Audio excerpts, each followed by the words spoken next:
Welcome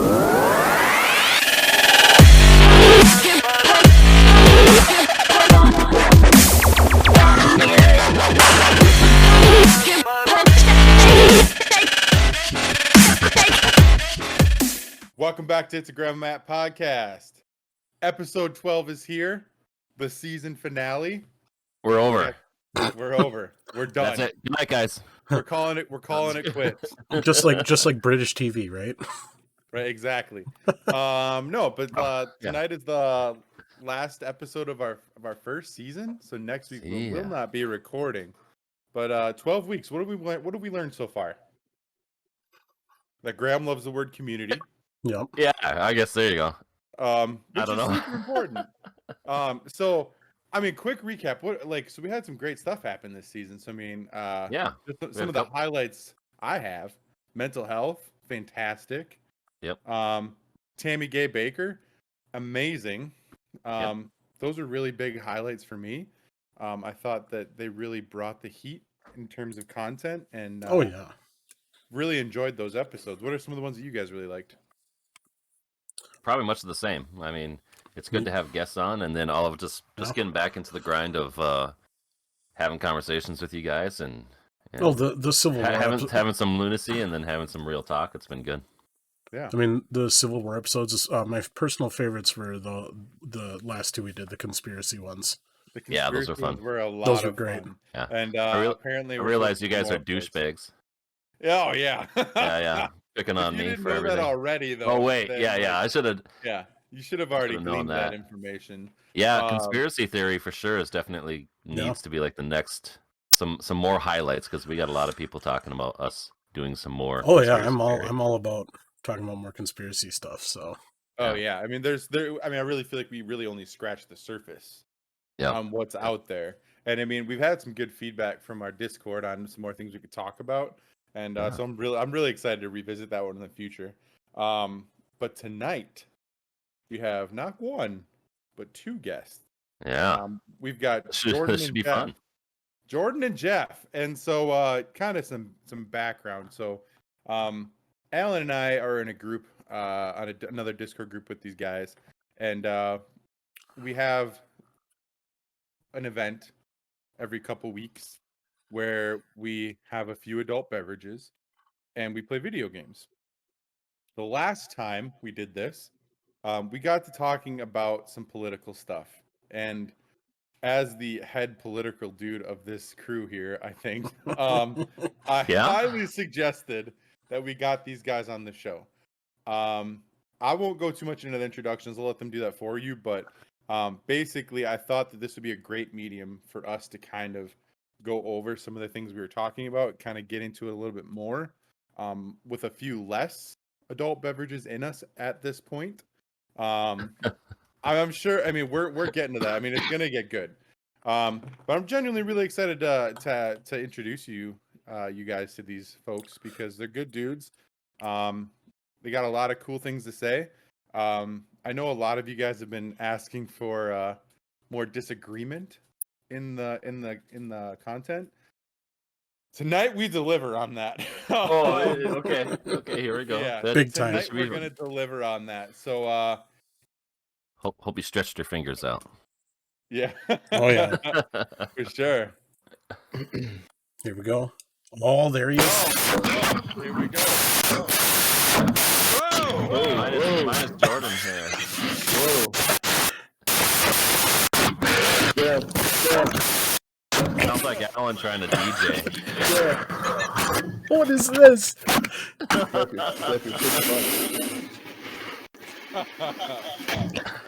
Good thing we have some post editing we can do. Keep it. Nope, I'm keeping that in. Every time he talks. We did this on purpose, Jordan. We didn't want to hear anything you had to say. So Jeff's a robot apparently. I didn't want to have to tell you guys that right away, but we're here. Jeff's a robot. Jeff's a robot. All right. Oh, I got my So while Jeff's fixing his mic there, Jordan, when you get on, if you want to introduce yourself. So yeah, I'm Jordan. I got into this because a few nights ago, we were having a few drinks, playing some video games, as one does, and got on a really, really good conversation. I think one that, a type of conversation I think that people should be having more and aren't. I think people avoid these types of conversations about politics or religion, and I think a lot of people think that if you say you believe something and try and explain why you believe something in this day and age, that you get, you expose yourself to whatever. And I really appreciated the conversation that we were having, and I thought, this is good. And when you mentioned the podcast, I was like, yeah, I'd love to do that. So here I am. I'm not an economist. I'm not a political, guru, but I know enough, I think, and I'd like to sit and have a conversation about it. So absolutely. At the end of the day, we're just Awesome. a bunch of dudes that have strong convictions and like to talk it out with a bunch of other people. So, Jeff, is your mic working? I think so. Yeah, maybe All right. So we didn't want to see Jordan, and we didn't want to hear Jeff. We just lied to you. Essentially, what it came to be. Just keeping everyone on their toes. We want to make a grand entrance. So now you really know we're here. Yep. Jeff, tell us about yourself, man. Yeah, I'm Jeff. Kind of similar to Jordan here. I was on that conversation. It was after a night of gaming with a group of the boys and girls, and it ended up just having such a good conversation. It's one of those that you look back on, and while everyone has slightly different opinions or may have had different thoughts about different topics that we're talking about, just the way in which kind of opinions were shared and everyone's just willing to listen and have a decent conversation was just really refreshing. I think we can all probably agree that the last few years we've seen a bit of a decline in debate, and just seeing a group of ordinary dudes being able to actually have a mature conversation without being like, "Hey, fuck you, I've got a different opinion." Yeah. It was nice. It was really nice. For sure. As you can probably tell, I'm from the UK. Moved over to Canada. I'm living in Vancouver now, so I have maybe a slightly different opinion or different kind of take on US politics, North American politics, but. Just looking forward to the chat. To you, we're all just a bunch of dirty colonials, right? Oh yeah. Exactly. I was the true Englishman who stayed put. Yeah. No. So the biggest reason we brought these guys on here, like I said, is kind of touching on what Jordan was saying there. Like, our society now is so divided, right? And so, over the last 4 years of the Trump presidency, and I would even argue before that, because I remember Graham and I back in the day when we were doing our podcast, talking about burning effigies of Obama in the streets of America. And we've had this polarization happening over the last 12 years, 15 years probably the post 9/11 world, if we're being honest. So it's really nice to have people that we can have these kind of conversations with. Kind of setting the stage a little bit here. So, kind of the topics of conversation we're having is kind of like a socialism versus capitalism kind of conversation, honestly. Now, as you guys may have noticed, whether you know me in real life or whether you know me through this podcast, I'm a little bit of a lefty. And kind of a dick, so. Fair. So I've had a lot of discussions and arguments and maybe not so good debates with people about the things I believe in my past. But as I've gotten older, I realize it doesn't solve anything. And so here we are. We're going to have a good conversation with you guys. Get some of that disagreement that people want to see, but in a way that we hope will leave you guys considering new ideas. Because at the end of the day, none of us are experts, like Jordan said. Right. We're just a bunch of dudes trying to figure life out together. So have you guys watched have you guys listened to any of the podcasts in the past? Yeah, ones that we've done so far? Yeah. All right. So anything, I don't know if I'm jumping out of your map there, Matt, but anything directly you're right off the bat that it's wrong. Just your general beings, just everything about you, your personality, everything you believe. No, not really. I did with this is a conversation we were having with Matt, was that there are areas I think that we can all agree with. I think anyone who's got a fucking brain can agree that there are strengths and weaknesses to every side of every argument for the most part.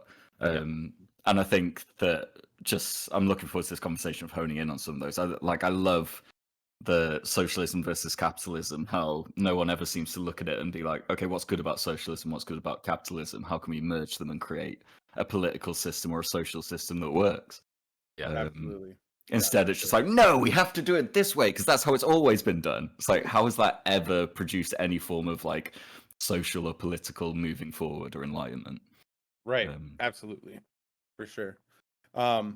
So I guess if we just want to get right into it. So what I've done for you guys tonight is I've come up with a few topics. In our political landscape right now, we have a few key areas, whether it is universal income, universal health care, $15 an hour wages, that a lot of people are fighting about. On one hand, you have the right calling it socialism, the left calling it basically being a fucking humanitarian at the end of the day. And so let's just get right into it. So the first thing I kind of wanted to discuss with you guys, because it seems to be the hot topic issue, and I've seen some stuff even in our local area here about $15 an hour. Now we did talk about this a little bit before. So we have a bar. Well, Graham and Alan have a bar. I don't live there anymore. That recently raised their minimum wage for non-tipped employees to $15 an hour. Now, there's a lot of fighting about that because on one hand, some would say that, you know, if you're $15 an hour, all of a sudden all of your prices are going to go up. It's going to be much more expensive to live there. The prices of that establishment are going to go up. So I mean, right off the bat, I mean, for me, I just feel like we have to define what a living wage is because we have so many people that end up working 2 or 3 jobs and they still can't make ends meet. And so to me, it's like, I feel like everybody should have a right to affordable housing. And the solution for me, since landlords tend to be stickly pricks, is we have. Are you moving out soon? Maybe we'll see. You will if you watch this. I'll send them that link right there. Now, I don't have any friends in these test areas like Seattle, for instance, where they raised that minimum wage across the board. I have seen some indications that it tends to be a good idea over there. Maybe Seattle is just more expensive in general. I don't know. I've never been there. I'd love to go there. But what are your thoughts on this? I mean, I want to know some other sides of this because I haven't really explored it, honestly. Well, if I can hear about it. Could I jump in? Yeah. I think a really important thing is what we determine or what we define minimum to be. Because like a minimum wage, in my mind, is the minimum wage that you can be paid to live in the city in which you're living and be able to feed yourself, house yourself, clothe yourself. If you need to work 3 jobs, then that is a below minimum wage in my mind. It should be the minimum wage that you can work 1 job in order to survive. So, but like every other job, for the most part, apart from like bars, restaurants, retail, wages increase with inflation. However, what we see for the most part in these kind of hospitality and services is that just doesn't happen. And it's because the owners of these businesses tend to be like, oh no, you can make it back on tips, or you have to work your way up, get a promotion, then you get a raise. That's my take on it. I think it's a good idea across the board. I mean, I live in Vancouver. Bars here are fucking expensive anyway, so it doesn't shock me to the like. If the price goes up by $1 for a beer, people here I probably wouldn't even notice. But the difference it makes for the lives of the people working there is like immeasurable. Jeff, how did that work in like the UK? Like, you know, like like just from my own understanding, it seems like, you know, people who just work in shops there are able to live in like their own flats or something. Like how does that work over there? Like as far as like minimum wage or something? Depends where you are. Depends if you're working on commission. Depends if you're just working at minimum wage. I can't actually remember what it was when I was back home. The first job I worked pre-university was minimum wage, and that I think it was like £9 an hour, which equates to about $15 to be fair, or at least it did. The But then after you went into retail again, I was working at Hugo Boss, and I got commission there. But I was living in a flat with my mate in downtown Manchester. Like it was easy to do. But then again, I was Manchester and not London, where people are working 3 jobs in order to survive. So it's all very location based. I could definitely see you working at Hugo Boss. Like 100%, I could see that. It was the easiest job I've ever had in my life. It was selling suits to rich men who wanted to buy a suit anyway. So it's like, yeah, right, yeah, for sure. Sure, now, the blue one. In Canada, and I guess in the UK, do you happen to know what the law is for tipped employees? Like, do they make a lower wage, or are they expected to be paid the same as non-tipped? No, minimum wage across the board. Tips aren't expected though in the UK. Canada it is. It's like 15, 20. I think it's gone up to 20% now. It's expected. I was gonna say, isn't tips really a big kind of mostly American thing? North American is big in Canada. Yeah, I was actually looking into that too. Minnesota, where we live, is one of the weird states where tipped employees are paid minimum wage as well. That's pretty good. Tips are also still expected. So they're just like, yeah. Oh, it pisses the kitchen staff off so much. It's not good. Well, back home, the kitchen staff share the tips. So I was gonna say a lot of lower end stuff like that around here too. They share the tips around. Well, like a tip kind of. You would hope, but I mean, yeah. I think that we do need to. I obviously think that there's too many people that don't have livable wages, and like Jeff, you're saying, I agree with you that a minimum wage should be what you need to be able to feed yourself, house yourself, clothe yourself, and your kids. You know what I mean? If you have them, and take care of your family. I think kind of the problem that I have with the $15 minimum wage is it just seems like a $15 minimum wage in California is a completely different thing than a $15 minimum wage in Michigan or Minnesota.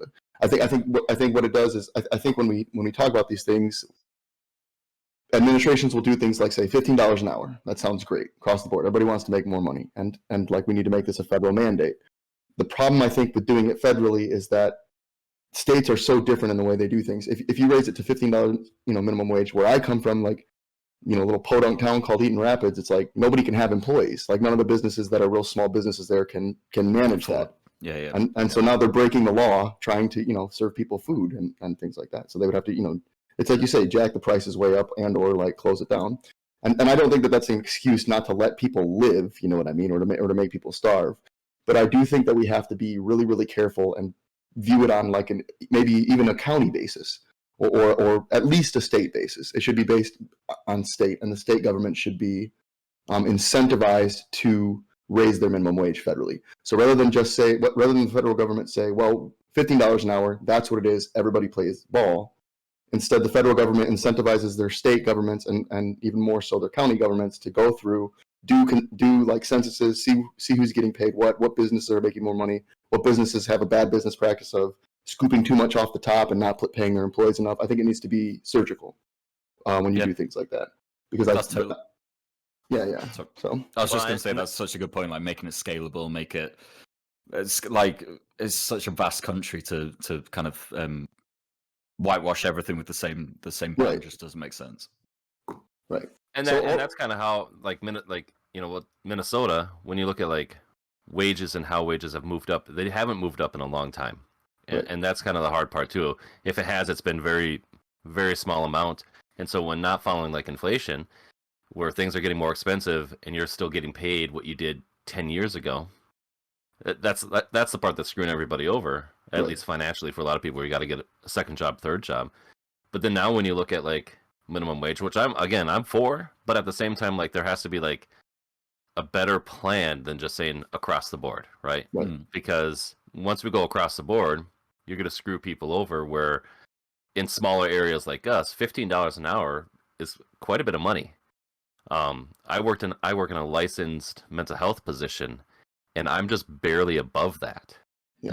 And you have to have a degree for it. And so now suddenly people who don't have to have a degree are going to get paid just a little bit less than me. And my type of business, you don't get raises. So then all of a sudden, like, why am I working where I'm working? And it just really kind of skews and messes things up when they do that, because it doesn't give everybody else that opportunity. Now, this company, this bar that you're talking about, Matt, I think it's cool that they're doing it completely Yeah. because they're self-owned. They made it through quarantine. They did very well through quarantine, trying to do their best to make sure that they can make money, that they could serve the community. And so now they have that opportunity to say, hey, you know, we're gonna give back. We're gonna do the right thing. We're gonna pay our people better. And they don't have a ton of people. You know, really they're gonna have a max of like 6 people working for them. But those 6 people have a good opportunity to make a really good livable wage. The rest of our town is not going to be able to do this, that's for sure, because it would really screw a lot of things over right now. But I think small businesses taking that stand and doing that, I think that's completely legit. So you don't think? Oh, sorry. Go ahead, man.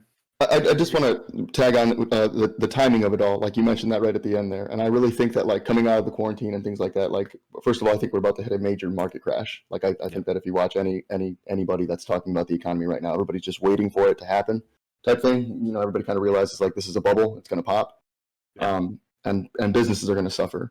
And I think that while we do need to like increase livable wage, and obviously like the fact that the markets what may crash soon, I don't think that's an excuse to keep people away from eating, like I said. But I think it's important to note that like we're kind of creating a perfect storm right now of like economic turmoil. And when you say things like, well, we need to raise the, you know, we're going to raise the minimum wage across the board. Like again, if you're not surgical about it, then you can tank the economy with things like that. Like it's a big move. Yeah.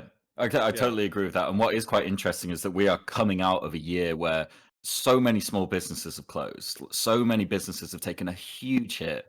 Manpower, like income, just everything across the board, people are struggling. To then come out of this where these businesses are literally rising from the ashes of trying to kind of like, right, retain their business, let's keep this going, we can live this dream again. To then be like, okay, yeah, but you have to shell out $15 an hour for every employee. That's going to be a tough sell. Like that is not going to be falling on easy ears. For some places, they should be doing that already. When you talk like places like Applebee's, who are these giant franchises who constantly have money set aside and things like that, those types of companies should be doing that because they have that type of revenue. But if you're just blanketing it, then you're also getting rid of the mom and pop restaurants that like right now are waiting on like government stimulus to be able to keep their business afloat right now.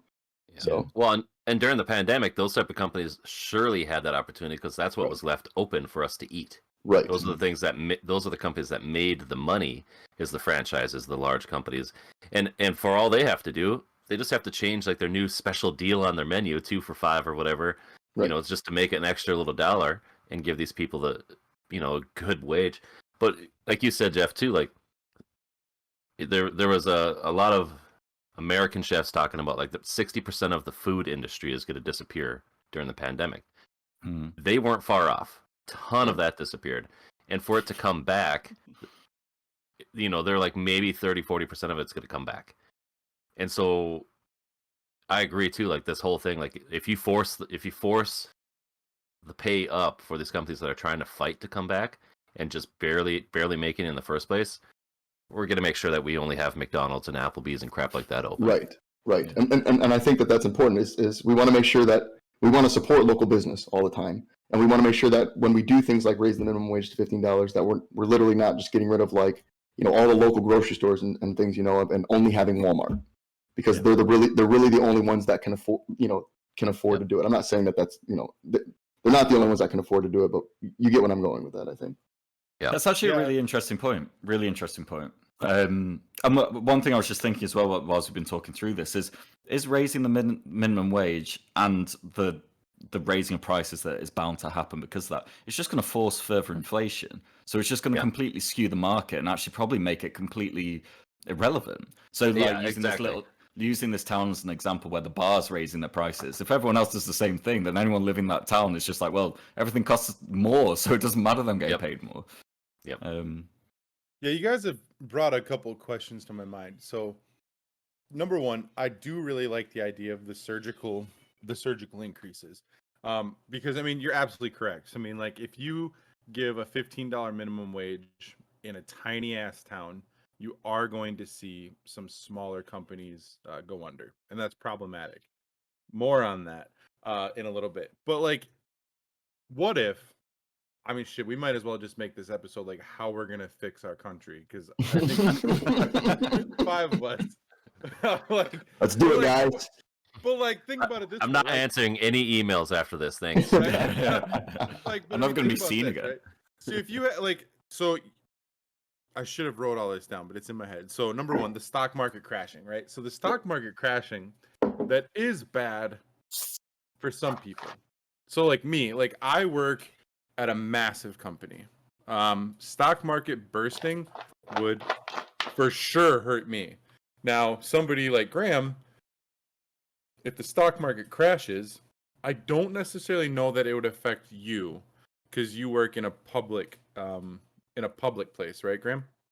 Well, private but public. Like I Okay. work for a private company, but in a Public school services. district setting. Yeah. Right. And so here's kind of the thoughts I was having. So, do you think that a percentage would be better? So I like the idea that you have, Jordan, about like doing some research. So like what if the government put some money into some research, right? And they could take it on a county level. It probably would make more sense on a state level. I like the idea of the county, but that might be too much. I don't know. I think so. I think so. But like they go in and they say, okay, so the median income of, for instance, where I'm from, Langlade County in Wisconsin, is X amount of dollars, and like the company is like biggest companies that are employing people are these companies, so they're taking in this much profit. What if they made it so like if you make a certain amount percentage of profit, you have to give that back to the employees in some regards? Are Tell you you what, I following me think- so far? Yeah, I Yeah. follow you, and I actually think that that's the way to go about it because it's a relative number. It's a percentage Mhm. based on the median average of whatever the Yeah. state's making or the county's making. I'd probably base it off cost of living rather than the profit of the companies within there, though. I think you could do a combo. That's something to too. factor in. Yeah, I think it's a big Yeah, algorithm. I and do that's one like those both things of factor in. those. The other thing I was thinking too is you could save the mom and pop shops by basically making it like, how many employees does this company have nationwide? So like, because I mean, here's something I think we can all agree on, right? So if we have a company like Amazon, a company like Walmart, like these guys can afford, no matter what state they are, they can afford to pay that livable wage based on cost of living in that area. Mhm. Like if they're pulling, like, I mean, especially like in a time of a pandemic right now, globally, but if we're talking locally, Walmart's taking in so much profit than times before. Canada, you guys are getting Amazon packages too over there. So I mean, Amazon globally is taking in so much profit during a pandemic. It kind of reminds me of a study that I read back in the day. You remember the 2008 financial crisis, like that when Obama got the president? Fast food had record profits during that time because it was almost cheaper and more convenient to take your kids out to get a $4 Happy Meal rather than to buy groceries. And so one of the evil things about capitalism to me is we can have so much strife for the everyday person, but you have these huge companies that are reaping in profits. Now, I understand also there are smaller businesses that are getting hurt during these pandemics too. So I mean, restaurant industries, like you said, absolutely getting demolished with these states that are like limiting capacity or saying no restaurants at all. I mean, here in Alexandria, we had a few businesses, a few restaurants completely closed down and said, you know what, it's over. We're cashing in. Granted, these guys were old as hell, and it probably was time for them to retire anyways. But there was still people employed at those jobs who are now unemployed, right? Yeah. Well, even in Vancouver, and we were like, of all the places in North America, Vancouver came off pretty light with the pandemic. But I know like three decent restaurants that have closed. Those people are now employed. I know 3 people who've lost their jobs. Like, it's massive impact, and that's here. So you can only think what it's like across the board. Absolutely. Well, and so go ahead. Well, I think what's crazy about some of this too is like when we look at this, like you look at 2008, like you said, it was cheaper for us to go eat at McDonald's than it was to go grocery shopping. And what did that do for McDonald's? Growth, right? Completely. And what did that do for all the grocery stores, the local ones? Killed them. You know, your red owl red owl disappeared. Like, I'm old as hell, so. But you got things that disappear because of stuff like that. Same thing like during this, like being up here in like a rural area, we're seeing Dollar Generals pop up like crazy everywhere. And during the pandemic, I've seen 6 just in our area pop up. And like I just looked at it now, every year they've been having a growth for the last 4 years, and this year they had a 10.5% growth. Like, while places like our small mom and pop places can barely make it, or the co-ops can barely make it, it feels to me like when they do these things, when they mess with the pay, when they mess with closures of what's allowed to be a part of and what's not allowed to be a part of, it's not for the little people, it's for the big people every single time. And just as a small town guy, like, it absolutely just drives me crazy seeing these big places just blow up when we're supposed to work hard and try to make this livable wage, when we can't make a livable wage because we can barely afford the stuff that they're selling us anyway in the long run, or it's extremely unhealthy, it's terrible, whatever it may be. It just seems like we're constantly just getting crushed. Isn't that gentrification? Isn't that the definition of gentrification? I would say, yeah. Well, I think that's one of the interesting things about the market in general, especially North American market, is that in these times of crisis, it shows that it's not a market made for the little man. It's not a market made for the small towns. It is. Just let me finish, because I know that we've had this conversation before. In that it only. It's very polite of both of you guys. Yeah, always. It only takes like these moments of stress for it to show that it's usually the smaller businesses that aren't able to support themselves and hold themselves up. The bigger businesses are the ones who tend to be able to walk away. Like, if you take in the 2008 financial crash, the big banks responsible for the crash still exist. Yep. Like, that is insane in my mind. It's absolutely insane. Too big to fail. Right. And I think that it's one of the flaws of a capitalist society, is that there is not enough to maintain small businesses and kind of independent businesses through times of hardship without personal sacrifice or personal savings.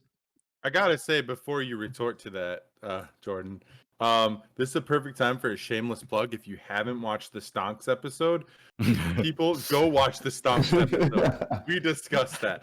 Go ahead, Jordan. Sorry, I had to put that shameless plug in there. No, you're good. So I think so.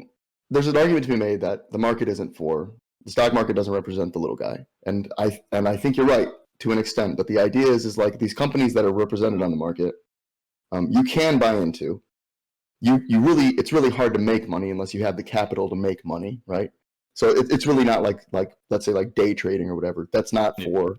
I can't go onto the market with $200 and expect to make money day trading, right? Yeah. I need a couple $1,000s to start, and then I need to keep throwing money into it and keep growing it, and not to mention that, like, I don't have the information readily available to me that the banks have.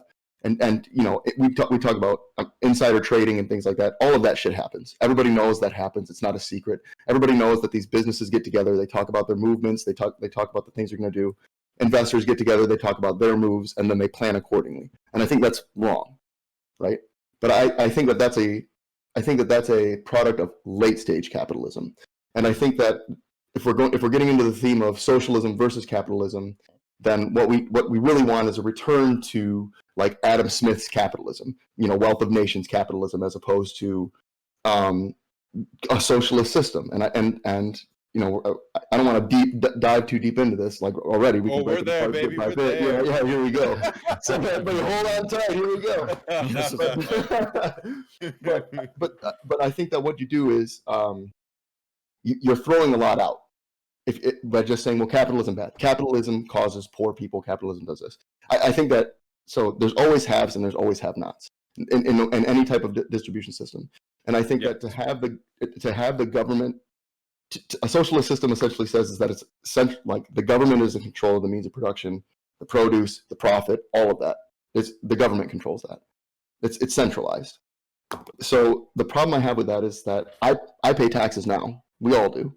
and that money doesn't ever go to what I want it to go to. It doesn't. They don't utilize the money we give them already to do the right thing. Why do we think that if we just like allow them to snag the market and control that they're all of a sudden going to do the right thing with it? You know what I mean? Not only now do they have our taxes, but they have the means of production and everything. You know what I mean? And I don't think that when we talk about systems of governing around economy, that's what socialism is to me. So, but now, like I said, where we exist right now in capitalism is late stage capitalism, and there's a lot of really terrible things, and I think everybody can agree with that. And I'm not opposed to like government regulation for a better capitalism. What I am opposed to is giving the means of production to the government themselves and saying, you take the wheel. With the market, a lot of people say, like Bernie Sanders, he's a democratic socialist, right? Oh, right. Watch it. No, I love Bernie, but I don't think he's a socialist. I don't think Bernie's a socialist. I think he kind of toots his own horn by saying he's a socialist. I think it kind of gives him. I'll talk about that a little bit. So hold on, before I get into that, because we're already 6 feet deep. I'm gonna paddle us up a couple feet, because there was one thing I wanted to throw at you guys to see what you think about this, and then we'll go back into that real quick. Just before you do, can I quickly just say as well to Jordan? Yes. So while I think that the current system isn't good for the little man, I also think that moving towards a socialist regime or a socialist political sphere would be just as bad. I'll get onto that. God. Okay. Shots fired, dude. All right. So let me first say this. So what if we scrapped $15 minimum wage? Hold on. So just a yes or no answer. Meh, I agree, I don't agree, maybe. And I'm going to go deep with this real quick on another level. Okay. Instead, what if we scrapped the $15 minimum wage so we could keep our businesses afloat, and the government just subsidized a universal basic income? Oh. Okay, next topic. Okay, we can come back to that. That was awesome. I'll come back to By the way, We'll come back to that. Alan, zoom in on Jordan's face right at that point. I love it. Look, man, I on a UBI. I like Andrew Yang. I like him. I like to listen to him talk. I think he's a smart dude. I think this idea that we can't handle a technological boom like AI, like as people, and it's going to crush everything. I think we've been saying that since computers are going to take everybody's job, and the mechanical age is going to take everybody's job. We've always done that. We've always done that. We've always said that. It's a very Luddite mentality. I do think it will happen eventually. Not in my lifetime. Probably not in my kid's lifetime. I mean, we're not talking Terminator here, right? Yeah, So no, it's I kinda- think the thing is it happens so gradually Automation. that we overcome as it happens. As automation happens, we overcome it gradually. The same way we always have done when jobs are replaced by new technologies, and they always are. So, but I think that's what happens. But here's the thing about universal basic income, and here's why I like stand in opposition to it, is because I don't think giving people money fixes a lot of the problems. I think it creates issues, and what it'll do is I don't think people in general are, and I think this is proven, most Americans don't have $1,000 in their bank account, in a savings account, in case of an emergency. They just don't. One, it's not viable, and two, like, I want to eat McDonald's, man. I want to order food. I want to, I'm not. And not everybody's like that, but some people just can't afford it. That stimulus comes and you go buy a TV instead of hanging on to it. That's exactly right. And realistically, what everybody should be doing is taking 1,000 of that, throwing it in a savings account, and saying, "I'm going to get shit on someday, and I'm going to need this money." Shit on next week. Like, yeah, exactly. Exactly. Shit on tomorrow. It's Monday, for Christ's sake. but the thing is there's not enough financial education. 100%. For us to be able to do that. So if you want to do a UBI, not only do you have, you can't just hand out money, you have to mandate financial training for every single individual to empower them with that money. Because otherwise what you're doing is empowering the companies to take it. Because they're just the advertisements are going to call for your UBI. And pump it straight back into the... That's right. On the Army, we get paid on the 1st and the 15th every month.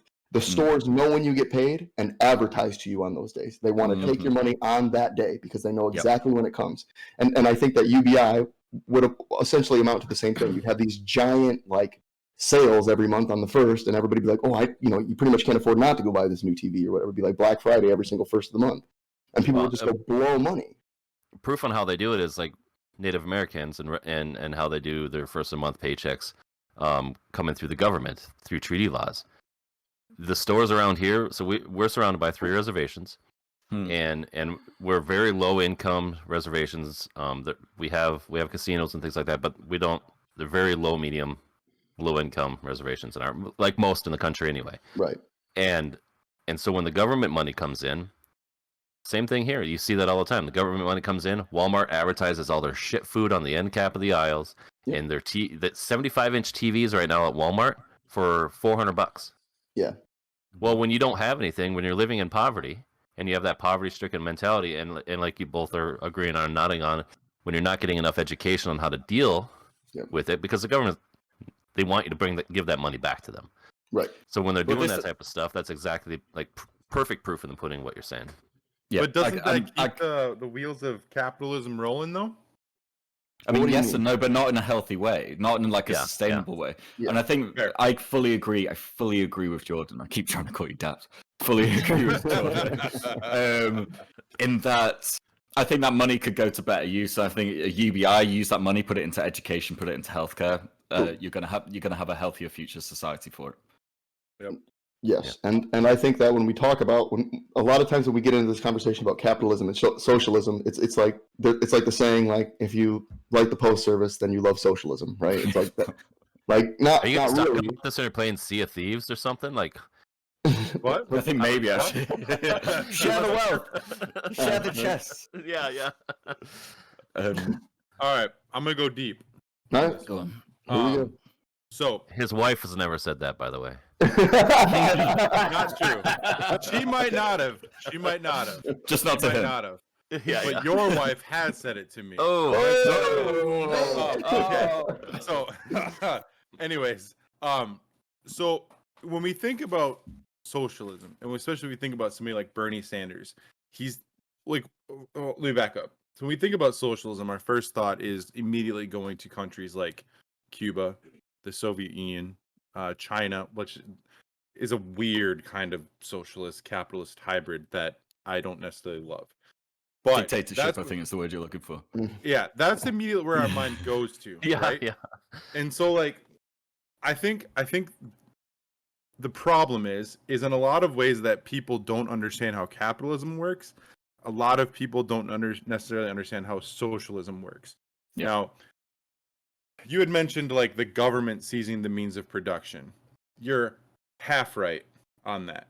I mean, and here's why. So, like, basically, here's the idea. He's 75% right. I'll give him that. But it's the workers seizing the means of production, and it's the workers forming that government. Now, that's where it can get shaky, because I don't like to think this, number one, because I want to feel that I really truly want to feel like people are ultimately good, and they're going to look out for the best of their brothers in society. Call me a dreamer. I want to believe that too. You may call me a dreamer. I'm not the only one. But like the thing is, so like, that's the problem, right? I mean, it's like you have a system where you have greed, because I mean, people are fucking greedy. As much as I don't want to admit it, we're greedy. And you're going to have that corruption that happens in any government. And so, to me, the capitalism versus socialism debate, both of them suck in their own ways. Both of them are really good in their own ways. Now, as for like Bernie Sanders being a socialist, it's different because he's a democratic socialist. I don't think that Bernie Sanders wants to tear down the walls of capitalism. Like, I do feel that he thinks socialism the same way I do, that, you know, we as people, we pay taxes, right? And I don't remember much of our conversation from the other night because it was 3 a.m. Let's be real, none of us do. I had a few flashbacks as we barley speak. sodas, But Barley soda is fair enough. yeah, I had a few barley pops. But one of the things that has stuck with me, I just had it. Hold on, I'll come back to it. I said barley sodas and it distracted me. Can I jump in real quick? Yes, absolutely. Yeah. Okay, so I agree that both systems suck. Like I said, I think we exist in late stage capitalism, and I think the idea of socialism relies too much on the idea that people are good and will always be a thing, right? And I don't believe that. The issue is that so like I think that in a capitalist society, you can have things like co-ops that exist now, which are essentially like businesses that are trying to make the employee like empowered within that business. Partial ownership of that business or some other way of a democratic thing. And I think that is great. And that exists now. And you can do those types of things. And those types of things can be very successful. The problem is in a socialist society, the government controls it. So the idea is like, if I want to be a capitalist, I can't be. And it's punishable by law. And so I have to be forced into your way of doing things, as opposed to capitalism allows the free range for you to make socialist practices like co-ops, like doing things like empowering employees, like unions, like all of those things. Those things are capitalist products. They're very socialist in nature, but they're products in a capitalist state, and the capitalist state allows those things to happen because it's a free market. Like, I'm glad you said that. Let's rewind a little bit here. I remember what I was going to say. Okay. So I don't remember if I said this, but tax day. I've heard this once, and it's stuck with me since then. Tax day should, in theory, be a day we celebrate. Now, here's why. So it should be a day where we come together as a nation, a state, a city, wherever you pay your taxes to, and we celebrate because we have come together and agreed where our tax dollars should go through a democratic vote. Sure. Now, here's the other thing to consider. Are you guys familiar with the term the social contract? Yep. So I had this fantastic Canadian-ass teacher at Bemidji State University who taught us about the social contract. And so for those of you who don't know what that is, I don't know what that is. The social contract is basically an agreement between the people and the government saying, I will pay you taxes in exchange for these services. Yep. Okay. So really what it comes down to is our agreement and disagreement on what that social contract means. Now, socialism in the sense that you're talking about it, in terms of the government owns the means of production, all that, you're not technically wrong, because truly that is the Marxist system, right? Now, I'm not advocating for a Marxist Leninist system here. What I am advocating for is a democratic socialist system, and that's a lot simpler. Now, co-ops are a fantastic thing that should happen more, and that's something that Bernie himself is even advocated for, because at the root of socialism, the very first tenet, it's not the Communist Manifesto tenet, but the very root of a socialist society is the workers should not be exploited. And in a co-op, your workers aren't being exploited. Right. Yeah, right. That's the main. They're a part of a democratic process of running the business. Essentially. And that's really the extent of what I'm advocating for on a small scale. That's capitalism. It's democratic capitalism. That exists in the capitalist system. It's actually I'm not done yet. It's more like a left libertarianism. Like you and I have talked about that. And if we're going political alignment, I'm very much a libertarian. I'm very much, and realistically, I'm a left libertarian. So and I would say in some regards, I am also that. But that's the thing, is we're separating.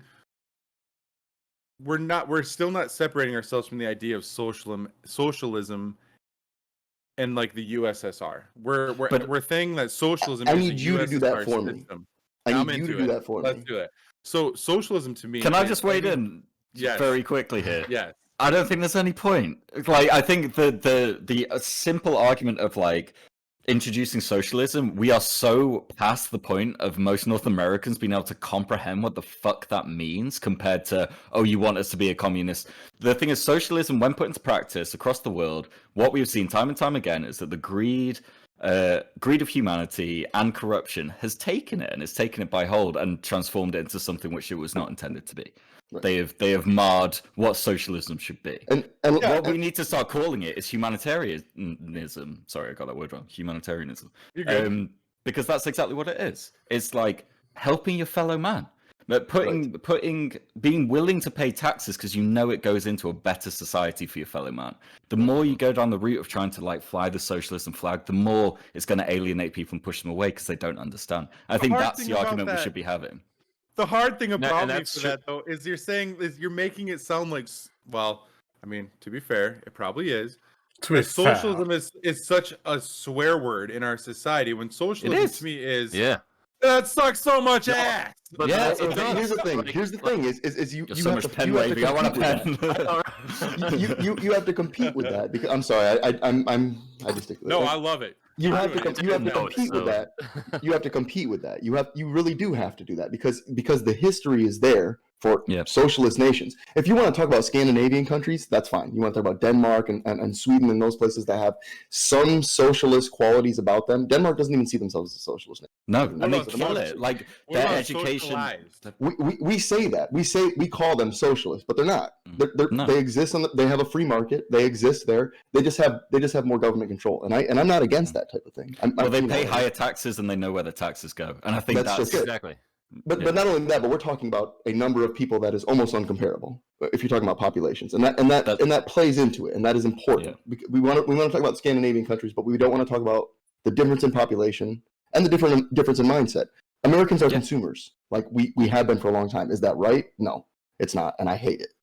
But also, you can't negate the history from the 60s to the 80s, well, to the 80s, till now, to nowadays, of communism being literally thrown under the bus for all the right reasons, I guess, like all the reasons it's fucked up, but never celebrated for the good shit.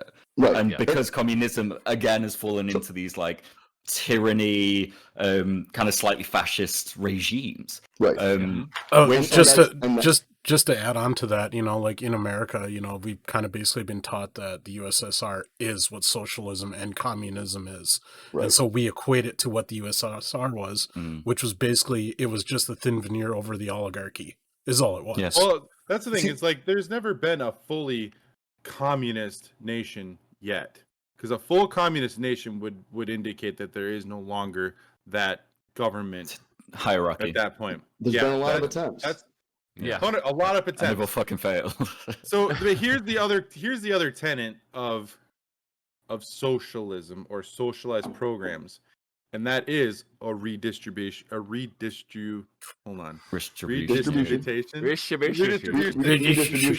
Thank you. Of wealth. It's like Worcestershire. So that is that. So when Bernie calls himself a democratic socialist, that's a lot of where that is coming from. Is where we have most of our money tied up into the top 1% of our country. And so like we have these programs where we won't take care of our people. So whether it's socialized healthcare or subsidized socialized education systems. Yeah. We have the money to do it. If we redistributed some wealth, maybe took some money out of the military, we have the money to do it. That's where the socialism part comes out of. But that's where the realism in wealth. But that's where the realism factor comes in for me.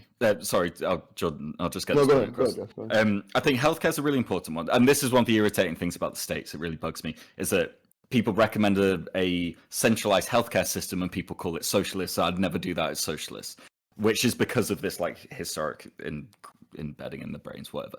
Damn, I've lost my thought. What was I? It happened to me too. You were talking about Fuck! It happened to me now too. Oh, sorry. No. Redistribution is it's never going to happen. Like that's the thing. It's what makes these conversations because the little man, not even the little man. If the 99%. Fantastic. Yeah, this is a great idea. You go to that 1%, the ones who actually control the governments at the moment, who are the ones backing politicians, who are the ones who have got investment and money in healthcare, pharmaceuticals, the food industry, every single industry that we interact with on a daily basis. And you say to them, hey, want to give us some of that wealth of yours? What do you think the answer is going to be? Like, you can't forcibly remove people's wealth. And that's where this is where that. I'll let you guys go in a sec. Now but that's when where they're in charge. Yeah, true. But that's the thing is like what comes first. And I think it's really difficult to try and implement this kind of system to then be like, okay, this 1% who are also the ones probably providing 80% of the jobs across the board are then the ones who you're going to be going to and saying, hey, give us some of that wealth. Anyway. I think you just nailed it when you said what comes first. It's like you want a socialist system. You want wealth. So what you're saying is I want the government to redistribute the wealth that exists from what exists now to more people. And the bottom and here's the truth is that like naturally the 1% thing occurs. Pareto distribution. It's a natural thing. It's like 1% of all seeds root and make a tree, right? Like there's always the haves, there's always the have-nots, and that system sucks. So what do? Well, we make sure that the have-nots or the have-less become the have-less. We don't want anybody at absolute zero. There's no way out of it. You know what I mean? I've been there. You know what I mean? Like if you're not making any income and you have $0 all the time and you're just accumulating debt, like your life sucks. We want to make sure your life doesn't suck. Everybody wants that, whether you're a capitalist or you say you're socialist. The question is whose job is it to make sure that doesn't happen? And the socialist take is it's the government's. It's the government's job to make sure that doesn't happen. And that might be true. The problem is in order to be able to implement, you've got to fix the government first. And let's say that Bernie Sanders really means everything he says, and he really comes through, and he takes that governmental power and he increases the power of the government over the market, and he comes through and he does better things. What about the person that comes after him? What about the person that comes after him? It's like you need to create a system that works well. And right now, in my opinion, capitalism works far better than socialism because what you do is the 1% is a group of people who are rich and have their own shitty practices. Like I can agree on that. The problem is like I don't want to make the government the 1%. I don't want to give all that wealth to the government and all that power to the government because I don't think they're going to do the right thing with it. And I think history has shown that even if the first guy does the right thing, the second guy probably won't. Yeah. And also redistribution. So just very quickly, I think the way redistribution works is from within, from a governmental standpoint. And I think in my mind, that's where like education and healthcare are like the key things in my mind of like, if you're going to redistribute wealth, don't give it to the people, put it into into the infrastructure to create a society that understands the market, understands money, understands the humanitarian side of it. And that's where you create a society moving forward. That's what Denmark did, for example. Yeah. They put the backing into education, healthcare, and housing, free housing, cut down on homelessness. And that's immediately, it creates a mentality in society is that no man is left behind. We've got your back, but you also need to have your own. You have to be the one who goes out there and tries. I think that's one of the issues with socialism. My last point on this is that there's two mindsets that fuck up socialism. And that is that humanity is inherently greedy or inherently lazy. You give a man an opportunity not to work as hard and earn the same amount, he will take it. If you give zero incentive for someone to work harder because they'll get the same amount, they won't do it. And I think it's finding the balance in the system. It's finding the balance between capitalism. This is my perfect scenario. Can I talk you through my perfect scenario? Yeah, sure. I was daydreaming about this today. So, 50% tax across the board. 50% of whatever you earn. Yeah, I know. Sounds horrible. There's another Zoom opportunity. 50% tax. 30% of that goes to the government. And that ideally should, I'm not going to say it should, it will, go to healthcare, infrastructure, and then defense and education. Actually, no, education, fuck defense. Defense, you can figure it out. If you're educated, you shouldn't be going to war. If you're educated, you shouldn't be starting wars, my friend. I want a big like 20-minute go on that one, dude. Okay, you know what? I hadn't thought that through. Give me a second. Okay, so 30% it will include defense. Every country needs defense. But ideally, the most money will go towards education. You just took your 20 minutes away. Healthcare, infrastructure. I did. Yeah, and then obviously defense. I was only fucking with you. I knew that would rile you up. The other 20% goes to local government. It goes to your local constituency, and that is for infrastructure and kind of local environment. How can you improve your local town and your local counties? And I think through that, people will not care about losing community. Exactly, thank you. That's the word I was looking for. Will not care about losing that 50% because they will see the benefits. They'll reap the benefits because their kids will be going to free schools. They will see the free housing that they have entitlement to if they want to take it. And then the other 50% is for you to live your life how you want to. If you want to live in a nicer house than the free housing that's provided, that's absolutely fine. And you've still got these businesses who will be building, who will be creating industries, who will be creating jobs. But you've just got an underlying system in there for people to. It's almost just like you start at a base. There's a baseline for everyone, but then it's up to you to put in that extra 50% where you want to see it going. That is like obviously not very thought through, and me just thinking out loud. But that I think is the basis of a good system. I think that's where you measure something too. similar to that for a very long time. Like Yeah. I definitely do not hate that idea at all because I think people would be less upset with the taxes they pay if they saw where it's going. I've always said that. Well, But completely. But here's the thing. To me, that's a socialist policy. Yeah, but totally. But it doesn't negate a capitalist market or society because it is like yeah. It just That's why I it- agree with it. But so I- here, it's go on. a Yeah, go blend. on, Jordan. It's a blend. Yeah, so what drives capitalism is competition, yep, and that's what creates losers as well. Like Yep. in a competition, you got a winner and you got a loser. yep. And competition drives innovation, and it pushes forward things. If So does war. what is war? No, so does So war. does war. Oh, so does Drives war. innovation. Yeah. So it does, but I don't think war is good. Okay, and like I'm not a warmonger or anything like that, but I do think war happens naturally. It's a biological occurrence. Some people have, some people don't have, and they will take it, whether it be civilly, whether like within the same civil region, or whether it be one country trying to come to another, whether it be America invading Afghanistan because they got like mountains full of shit. You know what I mean? Which happens. Do you think just to quickly interject? Do you think high rates of education would stop some of that? I think so, but I also think that it would do things like change the way that we fight wars, which I already think it has, because I think a lot of the ways that we fight wars are proxy wars right now, like Joe Biden bombing Syria. Like that's not a hit on Syria, that's a hit on Iran. You know what I mean? It's like a feud between those two things, but we're not. It's kind of fucked up that we do something in Syria to fight with Iran. It's kind of fucked up that in Iraq we're fighting against essentially like Russian munitions and a Russian force. Like that's really what's happening. We're using countries to fight proxy wars. That's a whole nother like all of that. Well, I mean, like that's been going on since the Cold War started. So Right. and that's Well, nothing new. and before, if you think World War II, think about how like the Central European sphere was going on back then. It was But who does that? Yeah. same thing. Well, The government. Who does does that? yeah, who does that? I think when you talk about education is completely good. Like if when we try to like subdue history, the bad things of history, then we lose out on that education to say, don't do that again, do this, or do that, don't do this.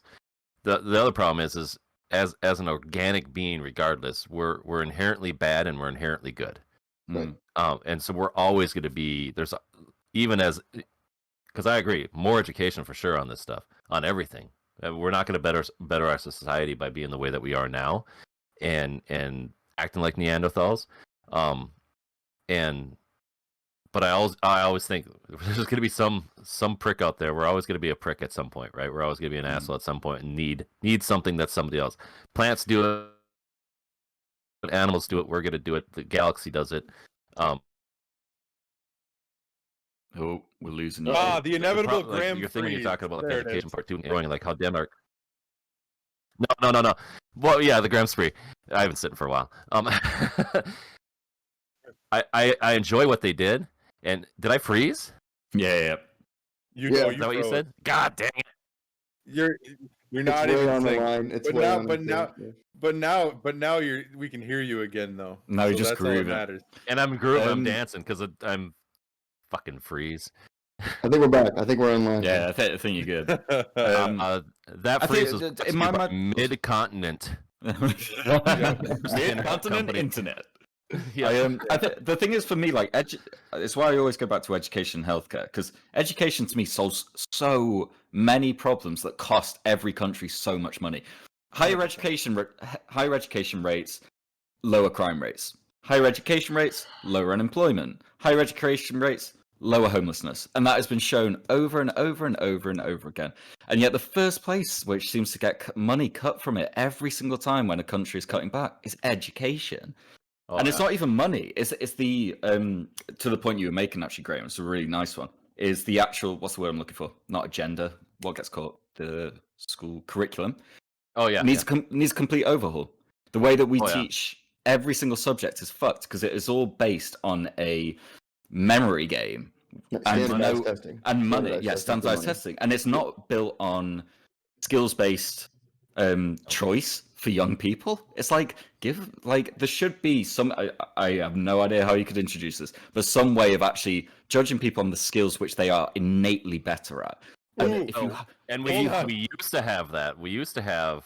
We got to do a podcast on this one. But so I work in a school district, and back. How old is everybody here? 32. 31. I'm the baby. Well, okay, screw all you. We're all younger than you, Graham. 63. 63. I'm getting there. But we used to have these standard tests that we would take that would tell us like where your skill level is, and they used to be a path. You used to have your education path that your school would set you up with to say you're going to be a laborman. These are the classes you should do. You're going to be a musician. These are the classes you should do. And we've gone away from those things because those classes, those core, they don't make a school money. No, it's the curriculum that makes a school money, and how many butts you can get into that curriculum. Yeah. So how much more money you can get.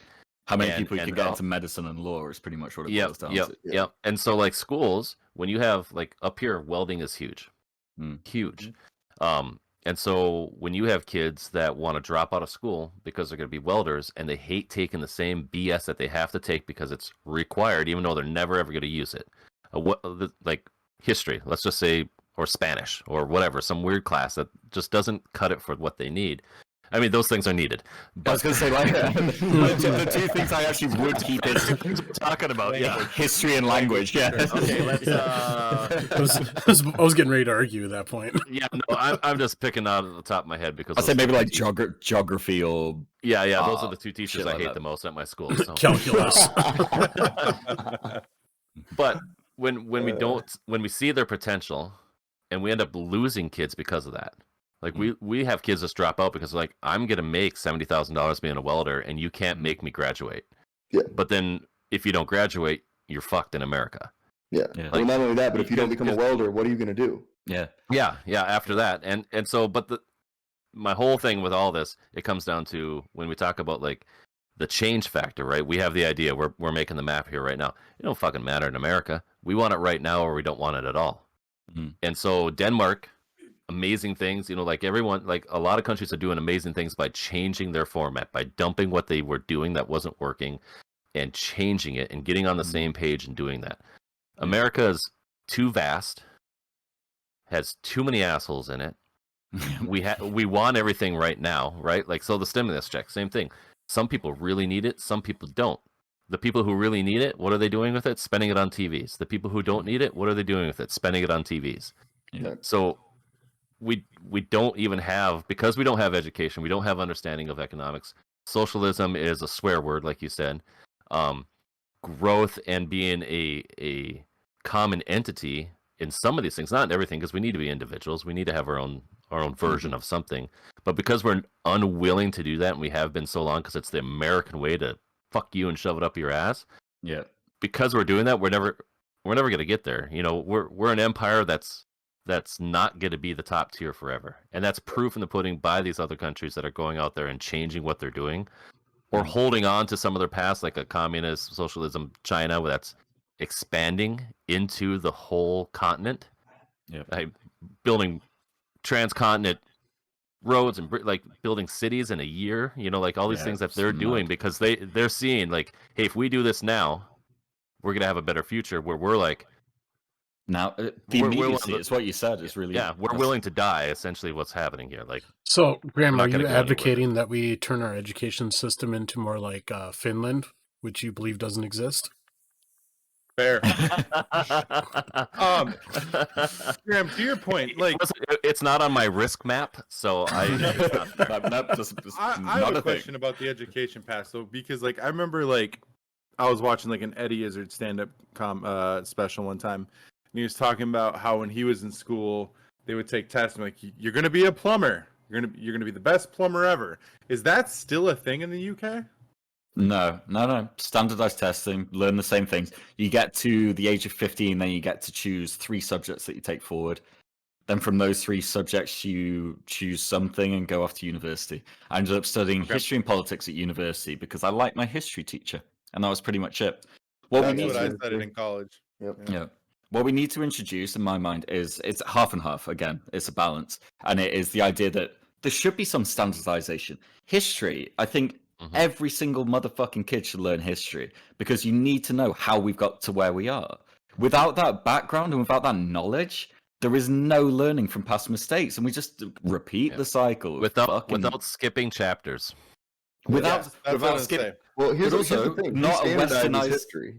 Not a westernized. Yeah. Who gets to say what the history is? Who gets Not to decide fucking that Texas. curriculum? Not The Texas. The victor. Right, like- Well, it should be a mixture. It should always be like, okay, you study prime historians from Western, European, Chinese, Japanese, Australasian history. I'm reading a really good book at the moment called The Silk Road, which is a history of the world from the perspective of the East.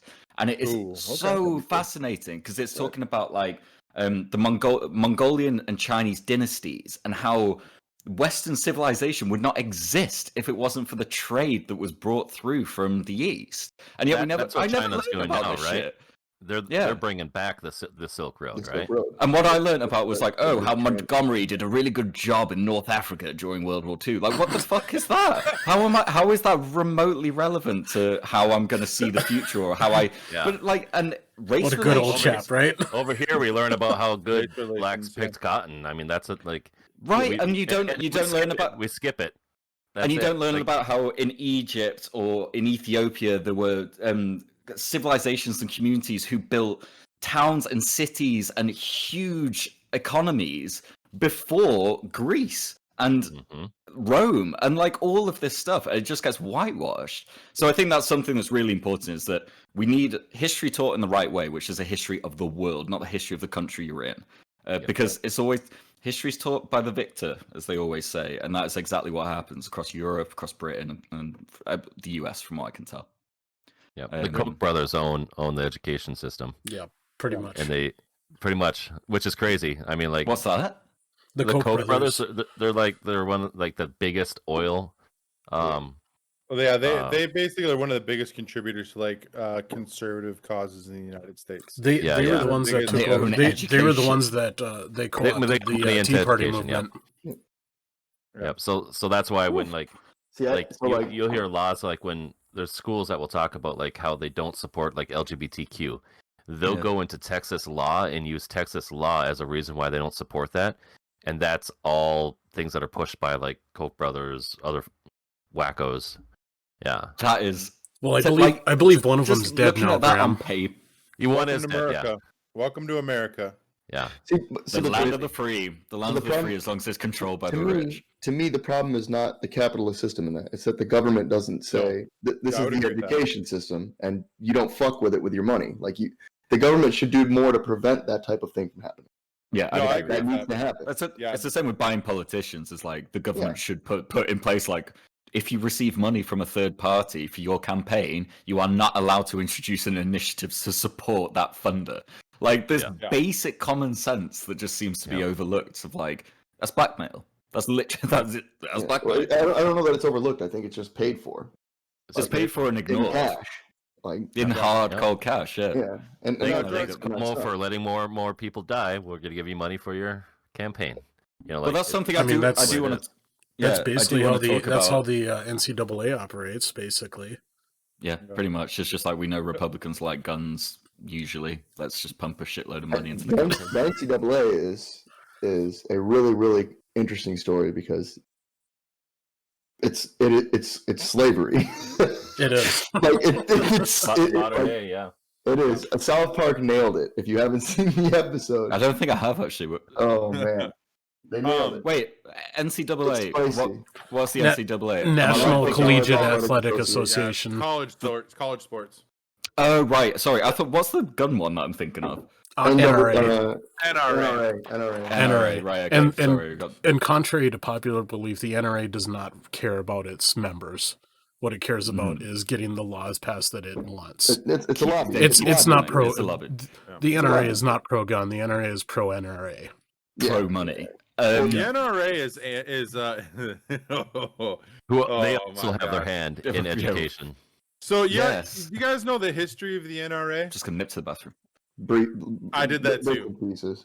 So the history of the NRA, right? So Wobbled. He's nipping. You wobbled. So, like, we talk about like the early origins of the NRA. The NRA was formed because when it came down to marksmanship of United States soldiers and everything, it was trash. So the NRA originally started as a way to do proper firearm training. Yeah, it was proper firearm training within the United States. That's how it started. Okay, look, And I'm a Second Amendment dude. I own firearms. I think it's okay too, but I obviously I think that there are problems with No, like, you don't have to have that argument in here. We're all pro gun. Okay. Yeah, we're all with you, But man. here's the thing how it started though. So like so when we talk about like gun rights, we don't have to get too heavy into this because it's not the topic. But like do you know why where gun control started? So it starts with the Black Panthers. Because the Black Panthers would just go around wielding their weapons and they would watch police officers in their neighborhoods. They wouldn't attack them, they wouldn't shoot them, but they would sit there armed watching them, making sure they were doing the correct shit. And then they stormed in to the California State House, guns in hand, because they're allowed to, and basically started basically arguing against things like police brutality and stuff. And at that moment, Ronald Reagan, governor of California, starts pushing for gun reform because you know what? Black people shouldn't own guns. That's where it started. And it's actually, stupid. I don't know if any of you have seen like one of the more recent Dave Chappelle stand-ups, but he said in there basically, he said, "You really want gun control to happen? Just start arming all the black people." Yeah, I saw that. It's so true. Stupid, but that's its roots. Anyways, that was a small rabbit hole, but Jordan, you said something about like how like it's not like education isn't a socialism versus capitalism thing, and you're right. You're 100% right. Here's my argument to a staunch capitalist about why it's so important to educate, because that's the future of your economy right there. Right. So if we're doing what you guys are saying, we're changing the curriculums, and we're doing financial advice, entrepreneurship classes, things like that. You're putting way more money, subsidizing that so everybody has an opportunity, which you could argue is a little bit socialistic, but neither here nor there, right? But at the end of the day, you are investing, which is a very capitalistic term, you're investing into your country's political and economic future. Yeah, so I mean, you're right. But that's not the thing is it's not going to happen, unfortunately. Like the only way you're going to get that is if you're following into the private school and the charter school realm or homeschool realm, because when you're doing public school the way that it is now and the way it's been for a long time, it's propaganda and it's a way to hold society down, and that's just the way it is. We're not gonna. There's a reason that teaching makes a little money. It's like, well, nobody that that doesn't really care about kids and is really smart isn't going to choose that job. You know what I mean? You're going to get people who are qualified for that price range when it comes to like how much you're paying your teachers. Yeah. It's like, and that's important. And see, that's a capitalist idea, because it's like what I just did was assigned a dollar amount to a human living. That's the most capitalist thing I've ever heard. Well, listen, man. And I don't think that doing that is wrong. I don't think doing that is wrong, because I think what I think it is what we need to do is say, well, if you don't do this and you don't do this, I need to be able to find where your dollar value is, because everybody has one and everybody could be elevated. And it's not wrong to say that, because that's what we do when we say, well, you make this much an hour. That means your hour is worth this much time or this much money. Can I ask you a quick question? As ex-military, So the military in particular is bad for putting not just a dollar on how much someone's worth, but their life. How much? Literally a human's life is worth. Yeah. How do you feel about that in comparison to like a teacher? Bro, Like when I left the military, I was like staunch leftist, ready to like go full Marxist socialist, like all the way. I watched fucking Zeitgeist. If you guys have seen the movie, Yeah, I was ready to go, man. You know what I mean? I was like guns a-blazing. But what that did was it drove me to learn about social politics and like how we do things and what it means to be and what's the most important thing. And for me, what it boils down to is the most important tenet in a human being's life is individualism. Because you're to me, you're not a man, you're not a white man, you're not any of those things. You're Jeff. Period. Like you're and that being said, that encompasses a whole amount of things. And I wouldn't say that, well, you're from the UK, so you obviously smash tea and crumpets and you know what I mean and you know get super weird about it. I like don't do those things. Even though the other day you posted a tea picture and you know I want to go in, but I don't. I'm literally drinking tea right now. but the thing is like you're an individual and the most important and the system that represents that most important tenet to me is the free market. In a socialist idea it's the same. So just very quickly on that point, so every single person is an individual, then how can systems such as the military or the government in general, when it comes to teachers or healthcare professionals, put a value on a group of people at a certain level rather than the individual on an individual basis? Oh, that's a Zoom face. I don't know. No.